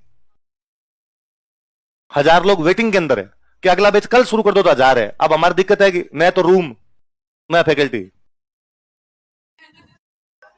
अब करें क्या? अब उन 1,000 लोगों, और आजकल तो पहले हमारे पास वैसे फोन आते कि किसी अफसर का फोन आया, कोई मंत्री संतरी फोन करते हैं फीस कम करो, और हम बाद में उनसे पंगे लेते हैं कि नहीं करेंगे। अरे मैं वो बोल रहा हूँ हाँ कोई होंगे, नहीं करेंगे, अब तो पक्का ही नहीं करेंगे। और हम हमेशा पर यूं पंगे लेके डरते कि यार पंगे तो लिए हैं मोटे मोटे, ये कभी ना कभी बाद में अपना कुछ ना कुछ लोचा करेगा, बाद में कि होगा तब का तब देखेंगे, एक बार कम से कम इसकी बात तो नहीं मान। आजकल फोन आता है कि बिठा लो जैसे तैसे करके क्या ले लो, इसका एडमिशन ले लो आप। तो भीड़ भीड़ को खींचती है। भीड़ पहले यूं हमेशा डर लगता कि यार अपन ने बेच नहीं बनाया तो स्टूडेंट और कहीं चला जाएगा और कहीं पढ़ लेगा। अब स्टूडेंट कह रहा मुझे कहीं नहीं जाना, ये तुम तो पहले पकड़ो, अगला बैच कब शुरू करेंगे कुछ भी नहीं पता। बैच शुरू करने की डेट भी अनाउंस हो सकता है 26 को ही करना पड़ जाए, हो सकता है अगले या तो इस मंगलवार को करना पड़ जाए, या इससे अगले इस मंगलवार को 2 बैच शुरू होंगे, इस बैच को 2 इस मंगलवार को 2 होंगे, उनके एडमिशन नहीं है, ये उससे अगले के एडमिशन है। वेटिंग तो वही है, इसके तो हो गए, इस वालों को तो बिठा लेंगे, वो तो जगह है। वेटिंग का तो मतलब है जिनकी जगह भी नहीं है, जिनको अभी वेट करना पड़ेगा अपना, वो जो अगला बैच है, अगले 2 बैच जो 1000 का मतलब 2 बैच हो गए, एक बैच में कितने बिठा लो 500-600 बिठा लो यार, तो 2 बैच के अंदर कितने हो जाएंगे जाके 1000-1200 हो जाएंगे, तो 1000 तो अभी तक है, तो बैच अनाउंस करने के बाद तो और क्या हालत होगी। तो मुझे लगता है आजकल लोगों के पास इतने रुपए आ गए कि फीस बढ़ाने का भी लोगों पर असर है। अब यदि ये फीस बढ़ा कर दें 1.5 लाख रुपए तो भी लोग हो जाए, और लोगों को आजकल वो लगने लग गया कि जो ज्यादा महंगा है तो ज्यादा कोई ना कोई बात तो है भाई साहब, तभी कितने ले रहे हैं ये 1.5 लाख ले रहे हैं। अब थोड़े दिन में फीस बढ़ा कितनी करेंगे, आप खुश हो जाओगे आपने कितने में एडमिशन ले लिया है ना। पर आपको सर आप 1.5 भी कर देते तो भी हम आ जाते हैं, हम अकबर हैं सारे, हमारे पास खूब सारे रुपए हैं, नहीं आपके पास रुपए, अरे और सारे रुपए हमें मन में तो यही रखना कि अब हाँ कि ये कह रहा अभी हम पे लगाए जा रहे हैं, तो अभी कितने लगाए पापा ने, कितनी फीस दी 88,000, फिर 1 महीने की तनख्वाह होगी। ये जो फीस लगा रहे हो कितने महीने की तनख्वाह है, 1 महीने बाद, एक नौकरी लगोगे 1 महीने के अंदर ही तनख्वाह जाएगी। तो अभी जो इन्वेस्टमेंट कर रहे हो ये बाद में इतना ज्यादा प्रॉफिट देगा जिसकी हद।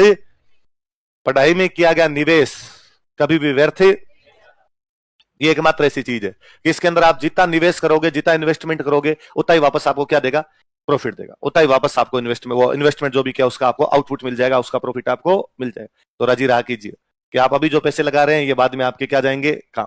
और में हो सकता है कि आपने बिजनेस में पैसे लगाए डूब गए, है ना, खेती में पैसे लगाए डूब गए, राम जी राजी नहीं हुए, बरसात नहीं है, फसल नहीं हुई, इधर नहीं है। इधर यदि किसी स्टूडेंट ने पढ़ाई की है, आप मुझे सिंगल उदाहरण नहीं बता सकोगे कि सर उसने मेहनत की थी फेल हो गया और उसके बाद उसका किसी भी प्रकार का कोई भी रिजल्ट नहीं है। हमेशा इधर पढ़ाई की है वो किसी ना किसी तरीके से आपको वापस फ्रूटफुल रहेगी, वापस आपके लिए लाभदायक रहेगी। तो इसमें नाराज होने की कोई आवश्यकता नहीं। तुम मन ही मन सोचते रहते होंगे कि कितने लाख रुपए लगा दिए हमने, तो अभी लगाओगे फिर खूब सारे रुपए आएंगे आपको, और दुनिया में केवल किसकी माया है, किसकी माया है, पैसा हो तो ललित मोदी की तरह, है ना। लड़कों जिम विम जाने से कोई मतलब नहीं है कि बॉडी बनाई जिम गए, अब तो कोई देख लेगी। ललित मोदी कुछ ही नहीं कर रहा है, केवल क्या छाप रहा है, मिस यूनिवर्स है अगली, कौन है, और उसमें तो उसने कहा अभी तो घूम ही रहा हूं मैं, है ना, ब्याह ब्याह का कुछ ही नहीं पता है, तो क्या कमाने हैं केवल और केवल है। चलो लिख, भारत मनोरंजन प्रधान देश है। मतलब 2 दिन पहले पूरे ट्विटर फेसबुक सब श्रीलंका श्रीलंका श्रीलंका, श्रीलंका डूब गया, भारत को क्यों नहीं देख रहे, भारत भी डूब जाएगा, हमारी इकोनॉमिक पॉलिसी ये क्यों नहीं, हमारी इकोनॉमिक पॉलिसी वो क्यों नहीं, गोटाबाया राजपक्षे भाग गया, क्या मोदी भी भाग जाएगा कभी, सब तरफ वैसी वैसी बातें चले। और एक ट्वीट हालात बदल गए भारत के। और सब ज्यादा तो वो मीम हुआ उसका पंचायत सीरीज वाला, देख रहे हो विनोद वो देखी थी वेब सीरीज, वो बैठा हुआ जर्दा कूट रहा है, नीचे विनोद बैठा है, देख रहे हो विनोद, विनोद का नहीं देखना मुझे ऐसे ऐसे कांड दिखा रहे हो मुझे फालतू में। तो, क्या नाम है, हाँ, तो दुर्सा अड्डा को दिया, ये दुर्सा अड्डा को बुक दी, दुर्सा जी ये बुक पढ़ी आपके सामने, कौन सी बुक है बताओ, देखे वैली कृष्ण, ये बुक आपके सामने, ये बुक पढ़ के बताओ भाई कैसी है। अकबर खुद पढ़ना नहीं आता था, दुर्सा जी लेके गए, दुर्सा जी ने आके कहा कि अकबर हमारे हिंदुओं में 4 वेद हैं, कितने वेद हैं, मेरा यह मानना है कि इसको 5वां वेद घोषित कर दो। क्या घोषित कर दो, ये किताब उतनी महत्वपूर्ण किताब है जितने महत्वपूर्ण क्या है वेद। हमारे हिंदुओं में 18 पुराण है, मैं कहूंगा कि इसको कौन सा पुराण घोषित कर दो। तो दुर्साढ़ा ने इस पुस्तक को क्या कहा था, 5वां वेद, और लिखो दुर्साढ़ा ने इस पुस्तक को 5वां वेद तथा 19वां पुराण बताया था। Dursa Adha called this book is 5th Veda and 19th Purana.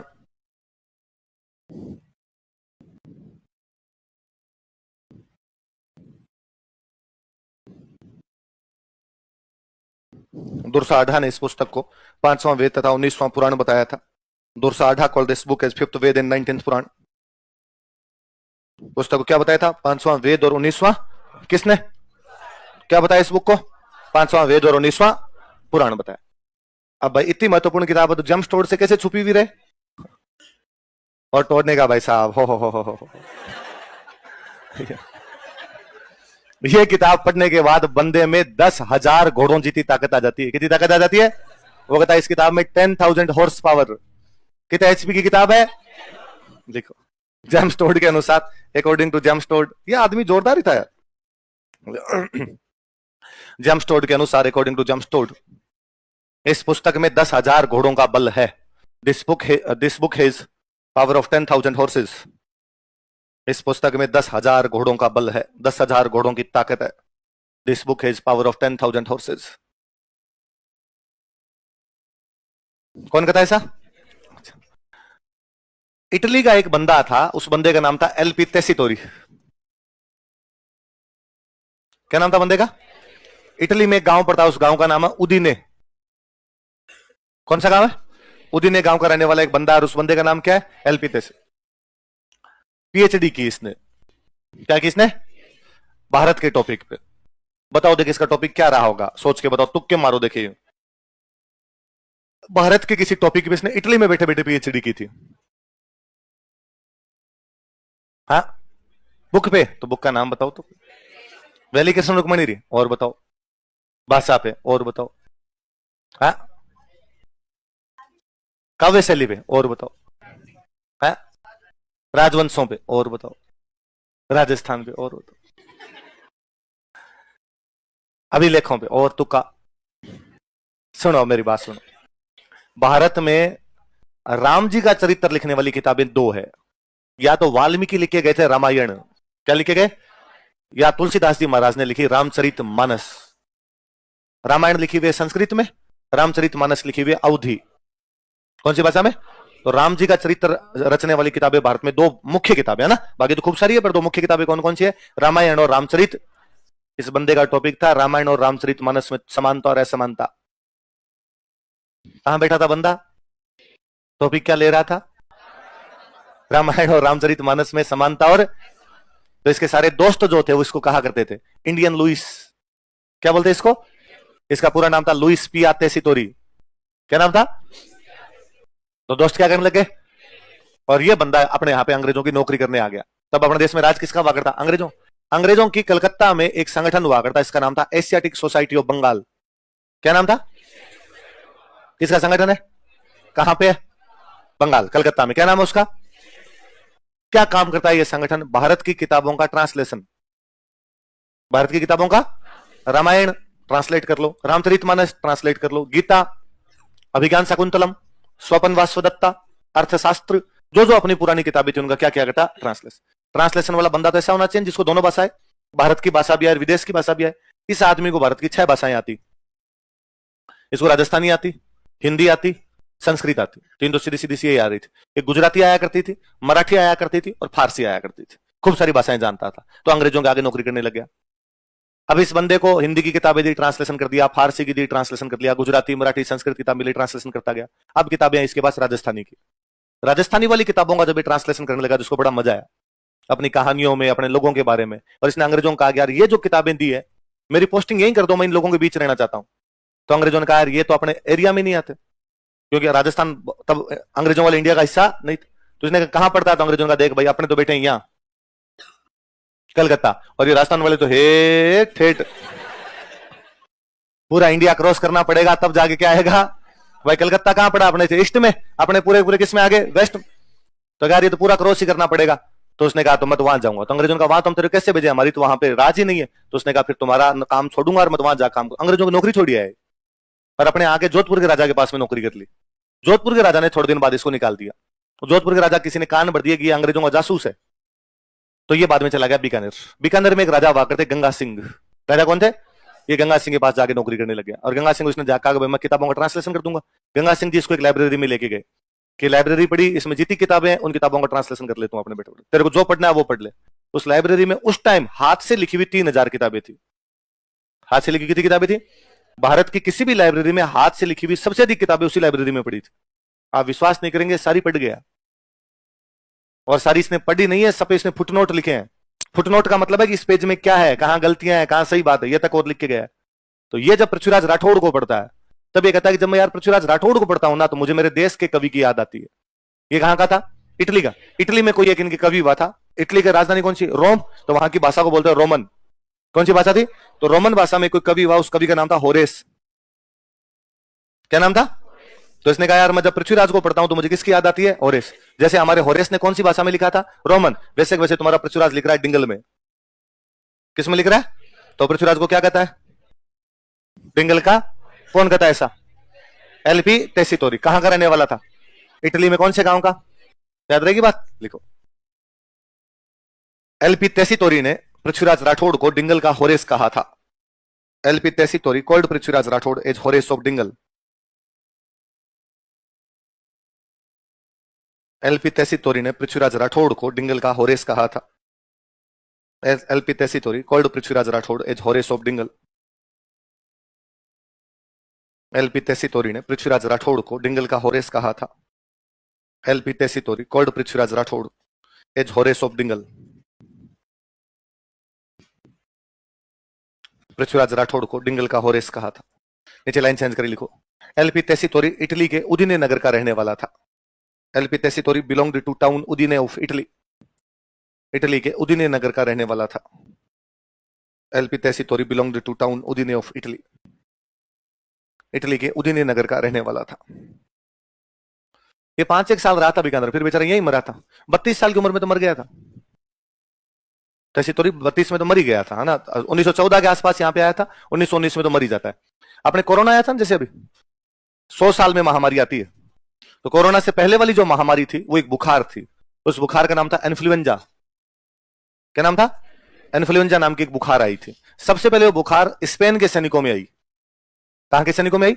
World war से स्पेन के सैनिक लौट रहे थे। फर्स्ट वर्ल्ड वॉर खत्म हुआ था, वर्ल्ड वॉर से लौटते हुए सैनिकों में आई थी, इसलिए बुखार का नाम था स्पेनिश इन्फ्लुएंजा। क्या नाम था? जैसे इस बार वाला चाइनीज कोरोना। तो कोरोना कहां से फैला? चाइना से। वैसे वो स्पेन के सैनिकों में फैला, इसलिए नाम क्या था उसका? Spanish influenza. टेसीटोरी की मम्मी मर गई थी, तो ये इटली गया था। वापस जब आ रहा था तो जिस जहाज से वापस आया था उस जहाज पे उस बुखार के मरीज थे, संक्रामक बीमारी, तो इसका इन्फ्लुएंजा होता है। बीकानेर आता है, थोड़े दिन तो यहाँ रहता है, तब ऐसी चीजों के कोई भी इलाज थे नहीं, तो इलाज नहीं थे तो मर गया। बाद यही मर गया था। इस बेचारे के 2 सपने थे कि एक तो मैं राजस्थान में मरूं, वो सपना तो पूरा हो गया। एक मैं राजस्थान में ब्याह कर लूं। अपने वालों ने किसी ने इसको अपनी भाई नहीं दी, तो बेचारा यहाँ कुमारा ही मरा था। इसने अपने वालों का भी यार दे लेता, अपने वालों का नहीं भाई, हम यूं अपनी लड़कियां और किसी को नहीं। हाँ, तेरे कोई बहन हो, है ना, वी कैन थिंक। अपने वालों को लगता था यार कम से कम अगली पीढ़ी तो गोरी हो, रंग में थोड़ा बहुत बदलाव तो आए कहीं ना कहीं। अगला राजा लिखो।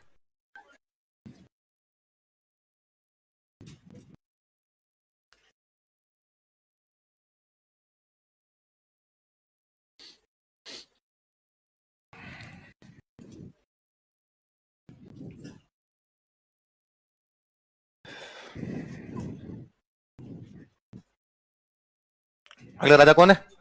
मैं आपको शुरुआत की कुछ क्लासों में बता रहा था कि अपने यहाँ पे राजा महाराजाओं या आम जनता में भी एक धारणा थी कि अटक नदी पार नहीं करनी चाहिए। क्या नहीं करनी चाहिए? धारणा थी। क्या थी? धारणा का मतलब ये नहीं होता कानून है, इसका मतलब है ज्यादातर लोग ऐसा नहीं करते। कोई कर लेता है तो फांसी नहीं लगती, कर भी सकता है, पर ज्यादातर लोग ये मानते थे कि यार अटक नदी पार नहीं करनी चाहिए। भाई एक धारणा है कि माता पिता की सेवा करनी चाहिए, और ज्यादातर लोग माता पिता की सेवा करते हैं। कोई नहीं करता तो फांसी तोड़ लगाते हैं। निकम्मी औलाद है, बेलखनी औलाद है, नहीं कर रही, इतना ही तो और क्या उसमें। तो अटक नदी को पार अपने नहीं कर, और अपने ऐसा मानते अटक नदी पार करते धर्म भ्रष्ट हो जाता है। अटक नदी पार करेंगे तो क्या हो जाएगा? धर्म भ्रष्ट हो जाएगा। तो औरंगजेब मुगल बादशाह बना। औरंगजेब को लगा यार भारत में ज्यादा से ज्यादा लोगों को मुसलमान कैसे बनाया जा सकता है, तो उसे लगा यार यदि मैं राजाओं को सबको मुसलमान बना दूं तो ये अपने आप ही जनता को क्या बना लेंगे। ये था राजा, राजा बन गया तो जनता अपने आप बन जाएगी। तो अपने एक बार राजस्थान वाले सब राजाओं को इकट्ठा करके ले गया कि चलो पाकिस्तान की साइड में युद्ध करने चलेंगे। पाकिस्तान तक तो अपने वाले राजा चले गए, वहां पे आगे नदी आ गई अटक। कौन सी नदी आ गई? और औरंगजेब ने यहां पर ले जाने के बाद और कहा कि कल सारे अपने अटक क्रॉस करके उधर जाएंगे। और तब अपने वालों के दिमाग में आएगा सबको एक साथ अटक क्यों क्रॉस करवा रहा है। और तब किसी ने इनको आगे कहा इसकी प्लानिंग तो अटक के उधर ले जाकर अपने सबको मुसलमान बनाएगा। तो इनको लगा नहीं, अटक पार तो नहीं करेंगे, यदि ये चाहता है फिर तो मर ही नहीं जाएंगे। तो क्या किया जाए? तो जयपुर में अपने एक राजा हुआ करते, मिर्जा राजा जय सिंह। राजा कौन थे? उन्होंने औरंगजेब को जाकर कि औरंगजेब कल तुम पार कर लो, हम परसों पार करेंगे। क्यों परसों किस बात का? उसने कहा मेरे समाचार आया है कि मेरे जयपुर में पोता हुआ है, इसलिए कल हम हवन करेंगे, यज्ञ करेंगे। तो यज्ञ में बैठना चाहता था राजा। उसने यार दिमाग खराब है कि मौलवी नाराज हो जाएंगे, यज्ञ करता घूमता रहता है, मैं नहीं बैठूंगा तुम्हारे यज्ञ वेज्ञ में। तो कहा ठीक है, तू तेरा क्रॉस कर ले, कल हम हमारा यज्ञ हवन करके प्रसाद वरसाद खा के परसों आ जाएंगे हम। तो उसने कहा ठीक है। तो अगले दिन औरंगजेब तो क्रॉस कर गया। अब इधर हिंदू राजा राजा बचे। परसों आया, अगला दिन आया, अगला दिन आया, तो इनके लिए नावें भेजी, इधर नदी के अंदर नावें आई कि भाई नाव में बिठा के इन राजाओं को इधर लेके आओ। इधर वाले राजाओं ने कहा कि अपने उधर जाएंगे नहीं। तो साहब इन नावें तो आगे, इनका क्या करें? तो कहते कर्ण सिंह आगे बढ़ता है, नावों को तोड़ना शुरू करता है। कर्ण सिंह ने नावें तोड़नी शुरू की, फिर धीरे धीरे सबका कॉन्फिडेंस बढ़ा, सबने वो नावें तोड़ दी। नावें तोड़ने का मतलब औरंगजेब के खिलाफ विद्रोह कर दिया, हम औरंगजेब की बात को नहीं मान। तो नेतृत्व करने वाला बंदा कौन था? तो बाकी जितने राजा वहां पर खड़े थे उन राजाओं ने कहा कि भाई हमारा बादशाह औरंगजेब नहीं है, हमारा बादशाह कौन है? ये बीकानेर वाला जो इलाका था इसको बोलते जंगल। क्या बोला करते? और सुनो, वास्तव में जंगल नहीं है, सब ये जंगल। ये क्या है? जंगल का एक नॉर्मल मीनिंग होता है जहां पे हवा तेज चले पानी कम हो।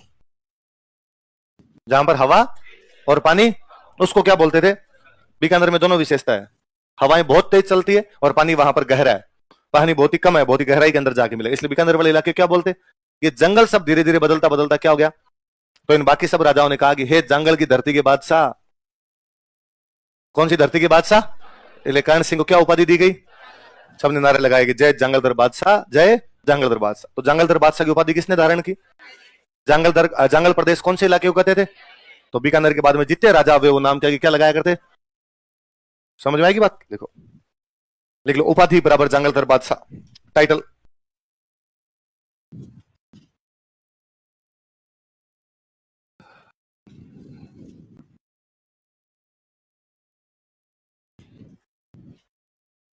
कौन सी उपाधि है? जंगलधर बादशाह। किसने धारण की? क्योंकि बीकानेर वाले इलाके को बोलते क्या थे? अब और सुनो, देखो बहुत पुराने टाइम में, बहुत ज्यादा पुराने टाइम में एक राइटर है जिनका नाम है चिंतामणि भट्ट। क्या नाम है राइटर का? चिंतामणि भट्ट ने एक बुक लिखी, जिस बुक का नाम है सूख सप्तति।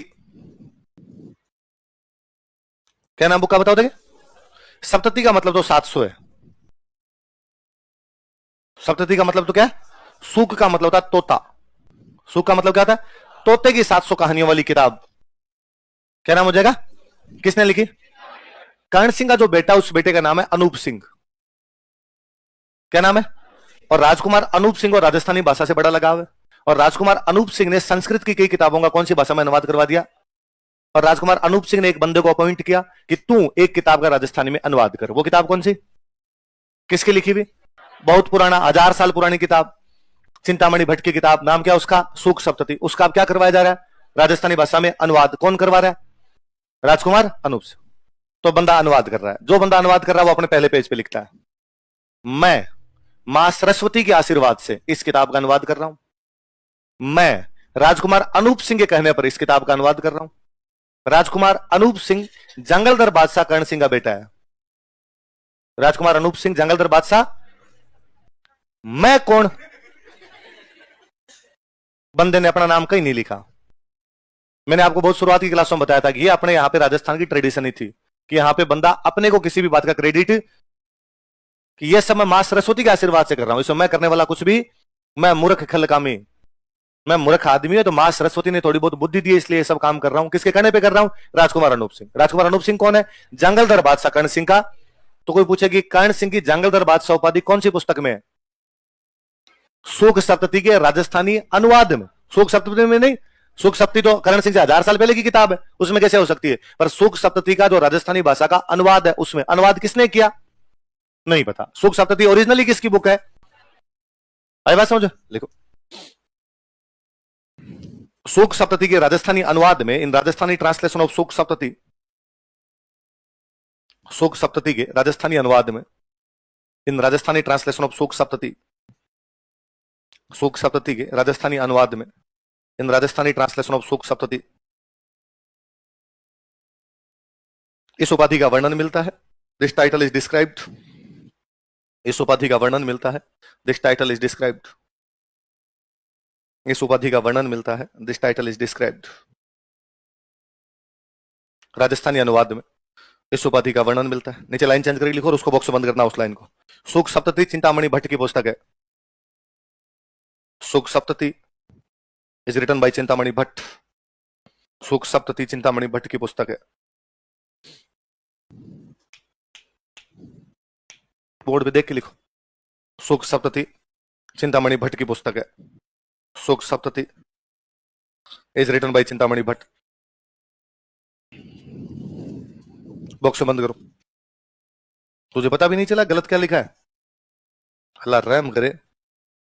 बॉक्स बंद करो इस लाइन को। वापस देख कहां गलती की है, कौन सा शब्द गलत लिखा है। ठीक है। अच्छा, खुद कर्ण सिंह ने एक अच्छी किताब लिखी थी। कर्ण सिंह की पुस्तक लिख लो। लिखो कर्ण सिंह की पुस्तक।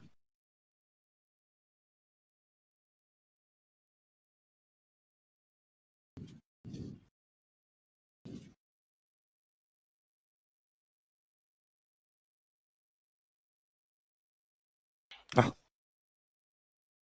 नहीं लिखते थे।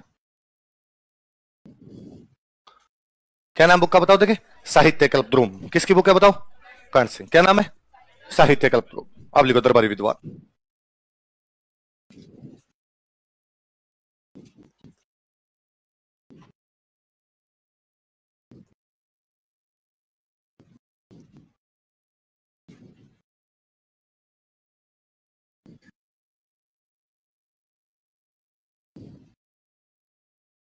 विद्वान का नाम है गंगाधर मैथिल।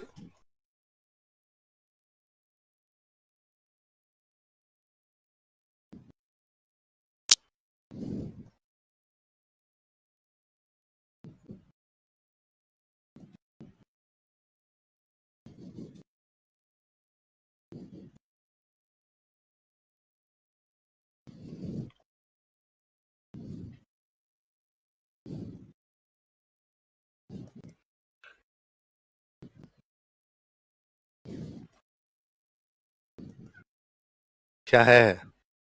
काव्य डाकिनी, कविता की डाकण।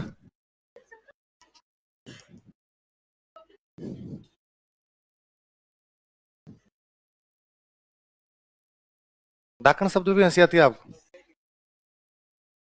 नाम पहली बार सुना आपने डाकण? यार नॉर्मल शब्द है, गांव में तो हर बोलते ही है कि बात डाकण है ना। घर में महिलाओं किसी की लड़ाई हो रखी है तो किसी दूसरी महिला को यही कहते हैं। आदमी है तो डाकी ना, लुगाई है तो है। तो कौन कौन सी गंगाधर मैथिली की दो किताबें बताओ देखे।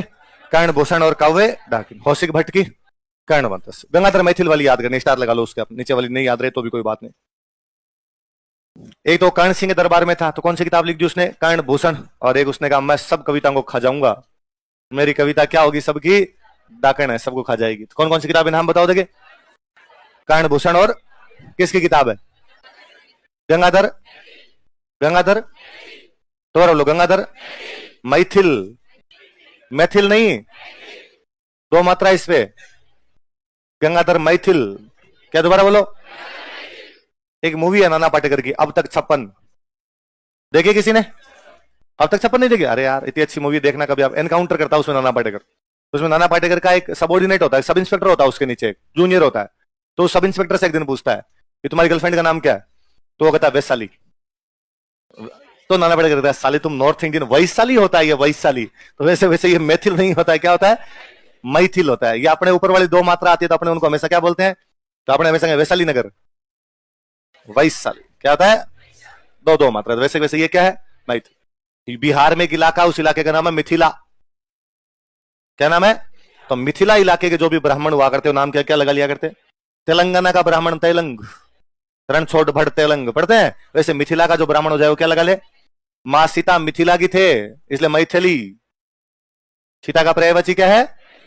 मिथिला। मिथिला प्रदेश के रहने वाले थे इसलिए उनको क्या कहा जाता है? राजा जनक की बेटी थे इसलिए जानकी। जनक की बेटी थे इसलिए मिथिला का। मिथिला तो राजधानी का नाम था, राज्य का नाम था विदेह। क्या नाम था? इसलिए वैदेही। क्या कहा जाता? तो वैदेही। धरती में मिले थे, धरती को बोलते हैं सीता। धरती में मिले थे इसलिए नाम क्या पड़ गया? जनक की बेटी थे इसलिए, विदेह प्रदेश की थे इसलिए, और मिथिला की थे इसलिए। क्या नाम होगा उनका? चलो आगे लिखो, इसके बाद अगला राजा लिखो, अनूप सिंह।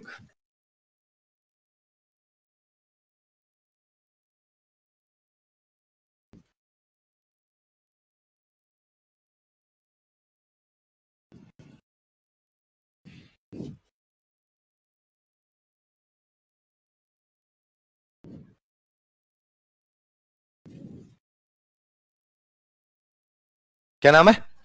अनूप सिंह।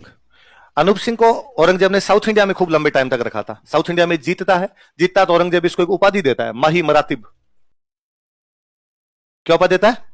माही मरातिब का नॉर्मली मीनिंग ही वही होता है, जीतने वाला, विजेता टाइप का, धरती जीतने वाला। आप ये मान लो कि मुगलों का सबसे बड़ा गैलेंट्री ऑनर यदि कुछ हुआ करता था तो वो कौन सा हुआ करता? मतलब आज के हिसाब से मैं यदि तुलना करूं तो परमवीर चक्र। आज सेना में सबसे बड़ा ऑनर को दिया जाता तो कौन सा दिया जाता? परमवीर चक्र। मुगलों के टाइम में को दिया जाता, वो क्या दिया जाता?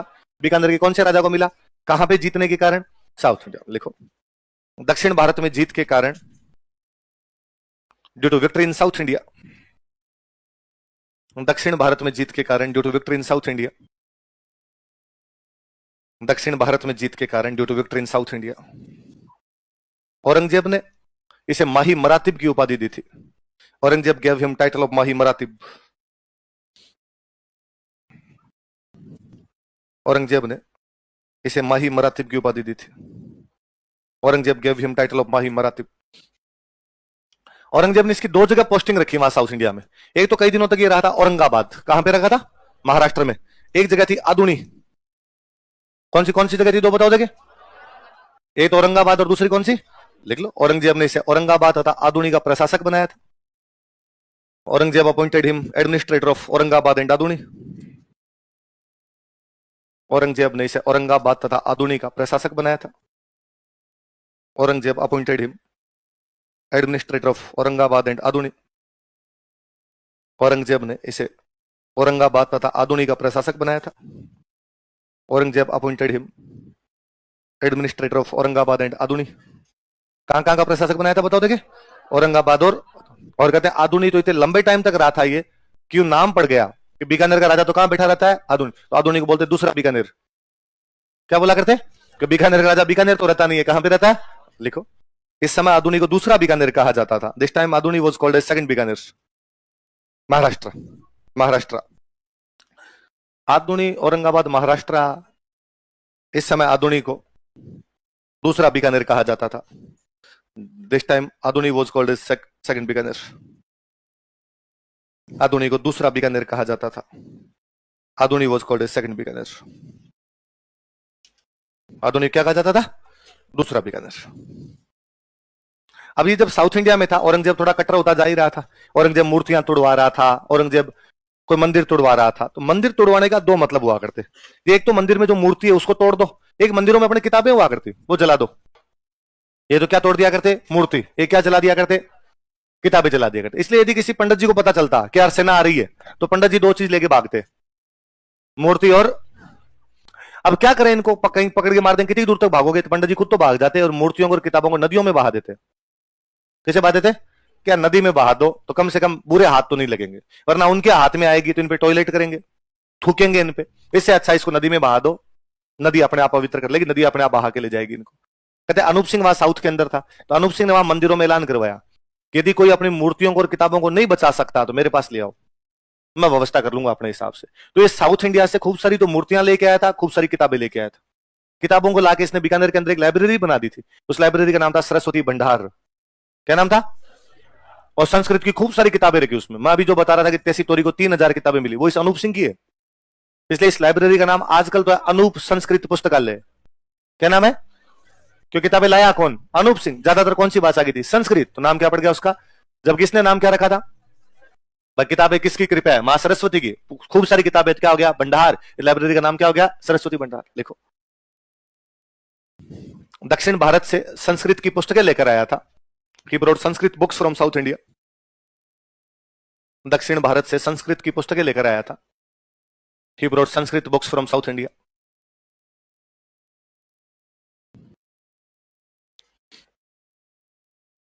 अब इसके या तो इसके खुद के बंदे जाते या वहां के कोई लोग आके कहते साहब राजा जी ये किताब है आप रख लो इनको, ठीक है मेरे पास छोड़ जाओ। एक दिन इसके पास कुछ किताबें आई, उन किताबों पे जब नाम देखा गया तो उन पे लिखा हुआ था सुधा प्रबंध, कामराज रतिसार, संगीत सुधा, संगीत मीमांसा, संगीत क्रम दीपिका। यार ये तो कुंभा जी की किताब है। सर हमें तो नहीं पता, हमारा कोई एक दादा परदादा पहले मेवाड़ रहता था। कहां रहता था? पर मेवाड़ में जब लड़ाइयां हुई तो वो आ गया साउथ, और जब साउथ आ गया तो इन किताबों को साथ ही लिया आया। हमारे घर में तो यूं ही पड़ी थी, आप ले जाओ। तो कुंभा वाली जो सारी किताबें वो आजकल बीकानेर है। उन किताबों को बचाने वाला भी यदि कोई आदमी तो आदमी कौन था भाई? कुंभा के बाद मेवाड़ वाले तो लड़ाई लड़ाई लड़ाई में रहे। सांगा लड़ाई में पूरी जिंदगी कट गई, उदय सिंह लड़ाई में रहे, प्रताप लड़ाई में रहे, अमर सिंह वापस लड़ाई में रहे, फाइनली शांति तो जा किसके काल में आई थी? कर्ण से। 100 साल का टाइम है, 100 सालों में किताबें आपकी किधर से जाती किधर जाए, आपका खुद का ही नहीं पता था किताबों कौन संभाल पाएगा। देखो कुंभा के संगीत ग्रंथों का संकलन करवाया, संकलन समझ गए, एक जगह करवाना, कंपाइल करवाना। कुंभा के संगीत ग्रंथों का संकलन करवाया था। He got compiled music literature of Kumbha. Kumbha के संगीत ग्रंथों का संकलन करवाया था। He got compiled music literature of Kumbha. Kumbha के संगीत ग्रंथों का संकलन करवाया था। कुंभा के संगीत ग्रंथों का संकलन करवाया था। He got compiled music literature of Kumbha. कौन सी लाइब्रेरी बनवाई? सरस्वती भंडार। लिखो, बीकानेर में सरस्वती भंडार नामक पुस्तकालय की स्थापना की। ही सेट अप ए लाइब्रेरी नेम्ड सरस्वती भंडार एट बीकानेर।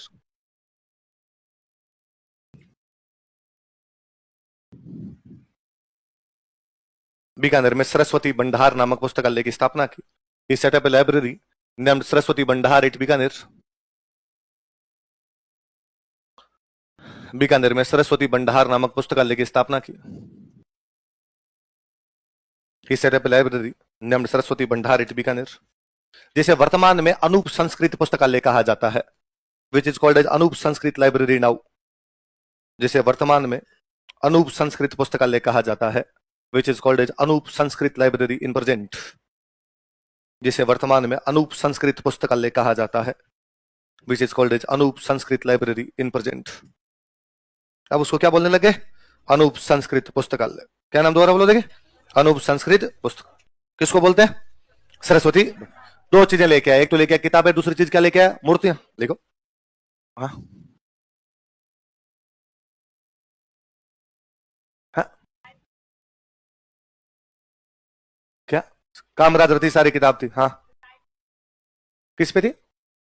आध्यात्मिकता पे थी, स्पिरिचुअलिटी पर। हाँ लिया है, सारी लिया, कहने का मतलब यही है। लिखो, इतने लोड नहीं लेने। देखो, दक्षिण भारत से हिंदू देवी देवताओं की मूर्तियां लेकर आया था। He brought idols of Hindu God and goddess from south India. दक्षिण भारत से हिंदू देवी देवताओं की मूर्तियां लेकर आया था। He brought idols of Hindu God and goddess from south India. दक्षिण भारत से हिंदू देवी देवताओं की मूर्तियां लेकर आया था। He brought idols of Hindu God and goddess from south India. दक्षिण भारत से हिंदू देवी देवताओं की मूर्तियां लेकर। अब खूब सारी मूर्तियां हो गई यार। अब क्या कर रही थी मूर्तियों का? तो एक बड़ा सा कमरा बनवाया, उस कमरे में सारी रखवा दी। एक मंदिर बनाया, उस मंदिर में सारी मूर्तियां रख दी। अब कोई आगे पूछता कि मंदिर कौन से देवता का है? सारे। अरे सारे कौन से? कोई तो नाम। अरे सारे यार, रीजन का सारे तो 33 करोड़ है। सारे तो कितने हैं? तो कहा वही मान ले, इसमें सारे ही है। तो इसलिए मंदिर का नाम ही है 33 करोड़ देवी देवताओं का मंदिर। क्या नाम है? तो कोई पूछे 33 करोड़ देवी देवताओं का मंदिर कहां पे है? देखो, इन मूर्तियों को 33 करोड़ देवी देवताओं के मंदिर में रखवाया। इन मूर्तियों को 33 करोड़ देवी देवताओं के मंदिर में रखवाया। These idols were placed in temple of 33 crore deities. These idols were placed in temple of 33 crore deities.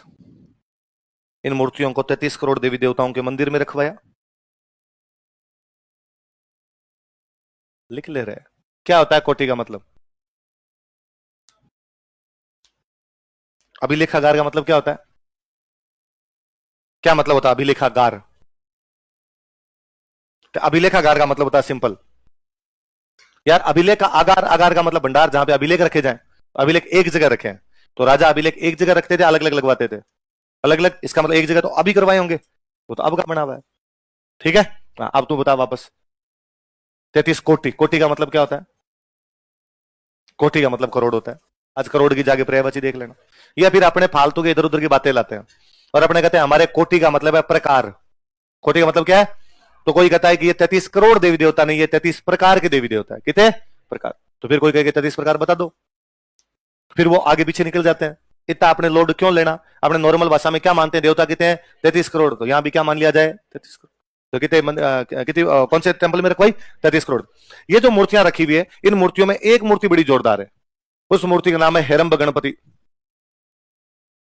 क्या नाम है? शेर पर सवार गणेश जी। हेरंब का मतलब शेर है, हेरंब का मतलब क्या है?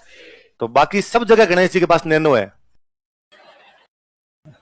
एक बीकानेर ऐसी जगह है जहां गणेश जी के पास में फॉर्च्यूनर है। गणेश जी किस पे सवार हो रखे हैं? शेर। शेर पे सवार हो रखे। तो शेर पर सवार गणेश जी कहां पर है? बीकानेर। तो उस मूर्ति को क्या बोलते हैं? इसी लाइन में कंटिन्यू करना। इस मंदिर में हेरंब गणपति की मूर्ति भी है। There is also an idol of Heramba Ganapati in this temple. इस मंदिर में हेरंब गणपति की मूर्ति भी है। There is also an idol of Heramba Ganapati in this temple. Question लिख लेना, शेर पर सवार Ganesh ji, Ganesh are riding on lion.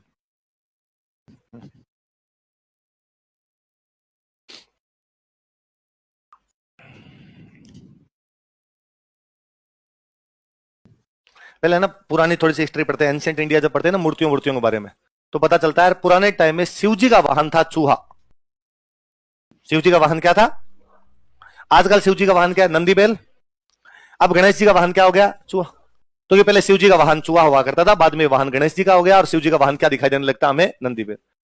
तो मुझे लगता है यार इसका मतलब शिव जी गणेश जी वो भी अपनी तरह ही थे कि अपने घर में पापा के पास होती है बाइक, है ना, थोड़े दिन में पापा लेके आ जाते हैं फोर व्हीलर, है ना, गाड़ी लेके आ जाते हैं। गाड़ी लेके आ जाते हैं तो पापा बाइक अपने दे देते हैं, भाई बाइक तू चला ले। तो पहले शिव जी चलाया करते नैनो, फिर शिव जी ले आए स्कॉर्पियो। तो शिव जी नैनो किसको दे दी? गणेश जी महाराज को दे दी। गणेश जी आप क्या चलाते रहो। और उसके बाद में आज दिन तक गणेश जी के पास में क्या है? तो मुझे तो बहुत बुरा लगता है कि यार देवता के वजन के अनुसार तो गाड़ी होनी चाहिए ना भाई। देवता में मोटे ताजे देवता कौन? गणेश जी महाराज। और गाड़ी कौन सी? अब गाड़ी गणेश जी की चेंज हो जानी चाहिए भाई, कोई ढंग की गाड़ी लाके देनी चाहिए। अच्छा, शेर किसका वाहन है? माता जी का, दुर्गा माता का। तो मुझे तो कई बार लगता है कि दुर्गा माता कभी मां पार्वती से मिलने आए होंगे, घर के बाहर गाड़ी पार्क की होगी, और गणेश जी को पता चला कि बाहर फॉर्च्यूनर आ रखी है। गणेश जी ने कहा चलो और तो कुछ ही नहीं है, रील तो बना ही लेते हैं। तो गणेश जी ने कहा ये मैं हूं, ये हमारी फॉर्च्यूनर है ना। तो वो वाली जो मूर्ति है गणेश जी महाराज की, वो कहां पर है? बीकानेर। क्या बोलते हैं उस मूर्ति को? अच्छा, ऐसा एक 33 करोड़ देवी देवताओं का मंदिर बना हुआ है जोधपुर। कहां पे बना हुआ है? जोधपुर की पुरानी राजधानी कौन सी थी? मंडोर। और वहां पर यह मंदिर बनवाया अभय सिंह ने। किसने बनवाया? मंदिर क्या जी? बड़े बड़े कमरे, उन कमरों में सारी मूर्तियां रखी। वैसे कोई एक्जैक्टली मंदिर जैसे नहीं है, बड़े कमरे, उन कमरों के अंदर वो क्या रख दी? मूर्तियां। और जोधपुर साइड में बड़े कमरे को बोलते हैं साड़। क्या बोलते हैं? इसलिए वो हो गया वहां 33 करोड़ देवी देवताओं की साड़। बाकी मतलब वही 33 करोड़ देवी देवताओं का मंदिर ही है। एक बीकानेर के अंदर, एक कहां पर आपका? मंडोर। और मंडोर में किसने बनवाया? अभय सिंह। बीकानेर वाला किसने बनवाया? अनूप। याद रह जाएगी बात? लिख लो नीचे। 33 करोड़ देवी देवताओं की साड़। साड़ का मतलब कमरा। हाँ, तुम जोधपुर वालों को सह बोलना नहीं आता तो तुम सह को कहते हो है, तो साड़ हो जाएगी तुम्हारे हाड़।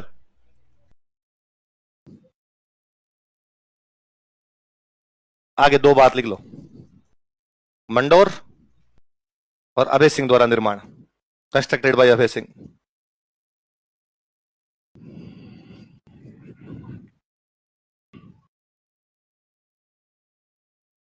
हाँ, यही लिख, 33 करोड़ देवी देवताओं की साड़। और अंग्रेजी में क्या लिखेगा? हाँ, इसको ऐसे लिखते हैं, पर वो राजस्थानी भाषा में। कौन सी भाषा पढ़ रही हो तुम अभी? ये राजस्थानी भाषा है। क्यों नहीं लिख सकते? तुम हिंदी लिख रहे हो तो हिंदी में लिखो। 33 करोड़ देवी देवताओं की साल। तुम ठीक ऑर्डर दे रही हो, ऐसे लिखो। चलो कोई, तो क्या ना, दूसरा वाला कौन है बताओ देखे? 33 करोड़ देवी देवताओं की साल कहां पे है? मंडोर। और किसने बनवाया था? अभय सिंह। पहले वाला मंदिर कहां पे है? बीकानेर। वो किसने बनवाया? पानी वानी पी के वापस शुरू करेंगे।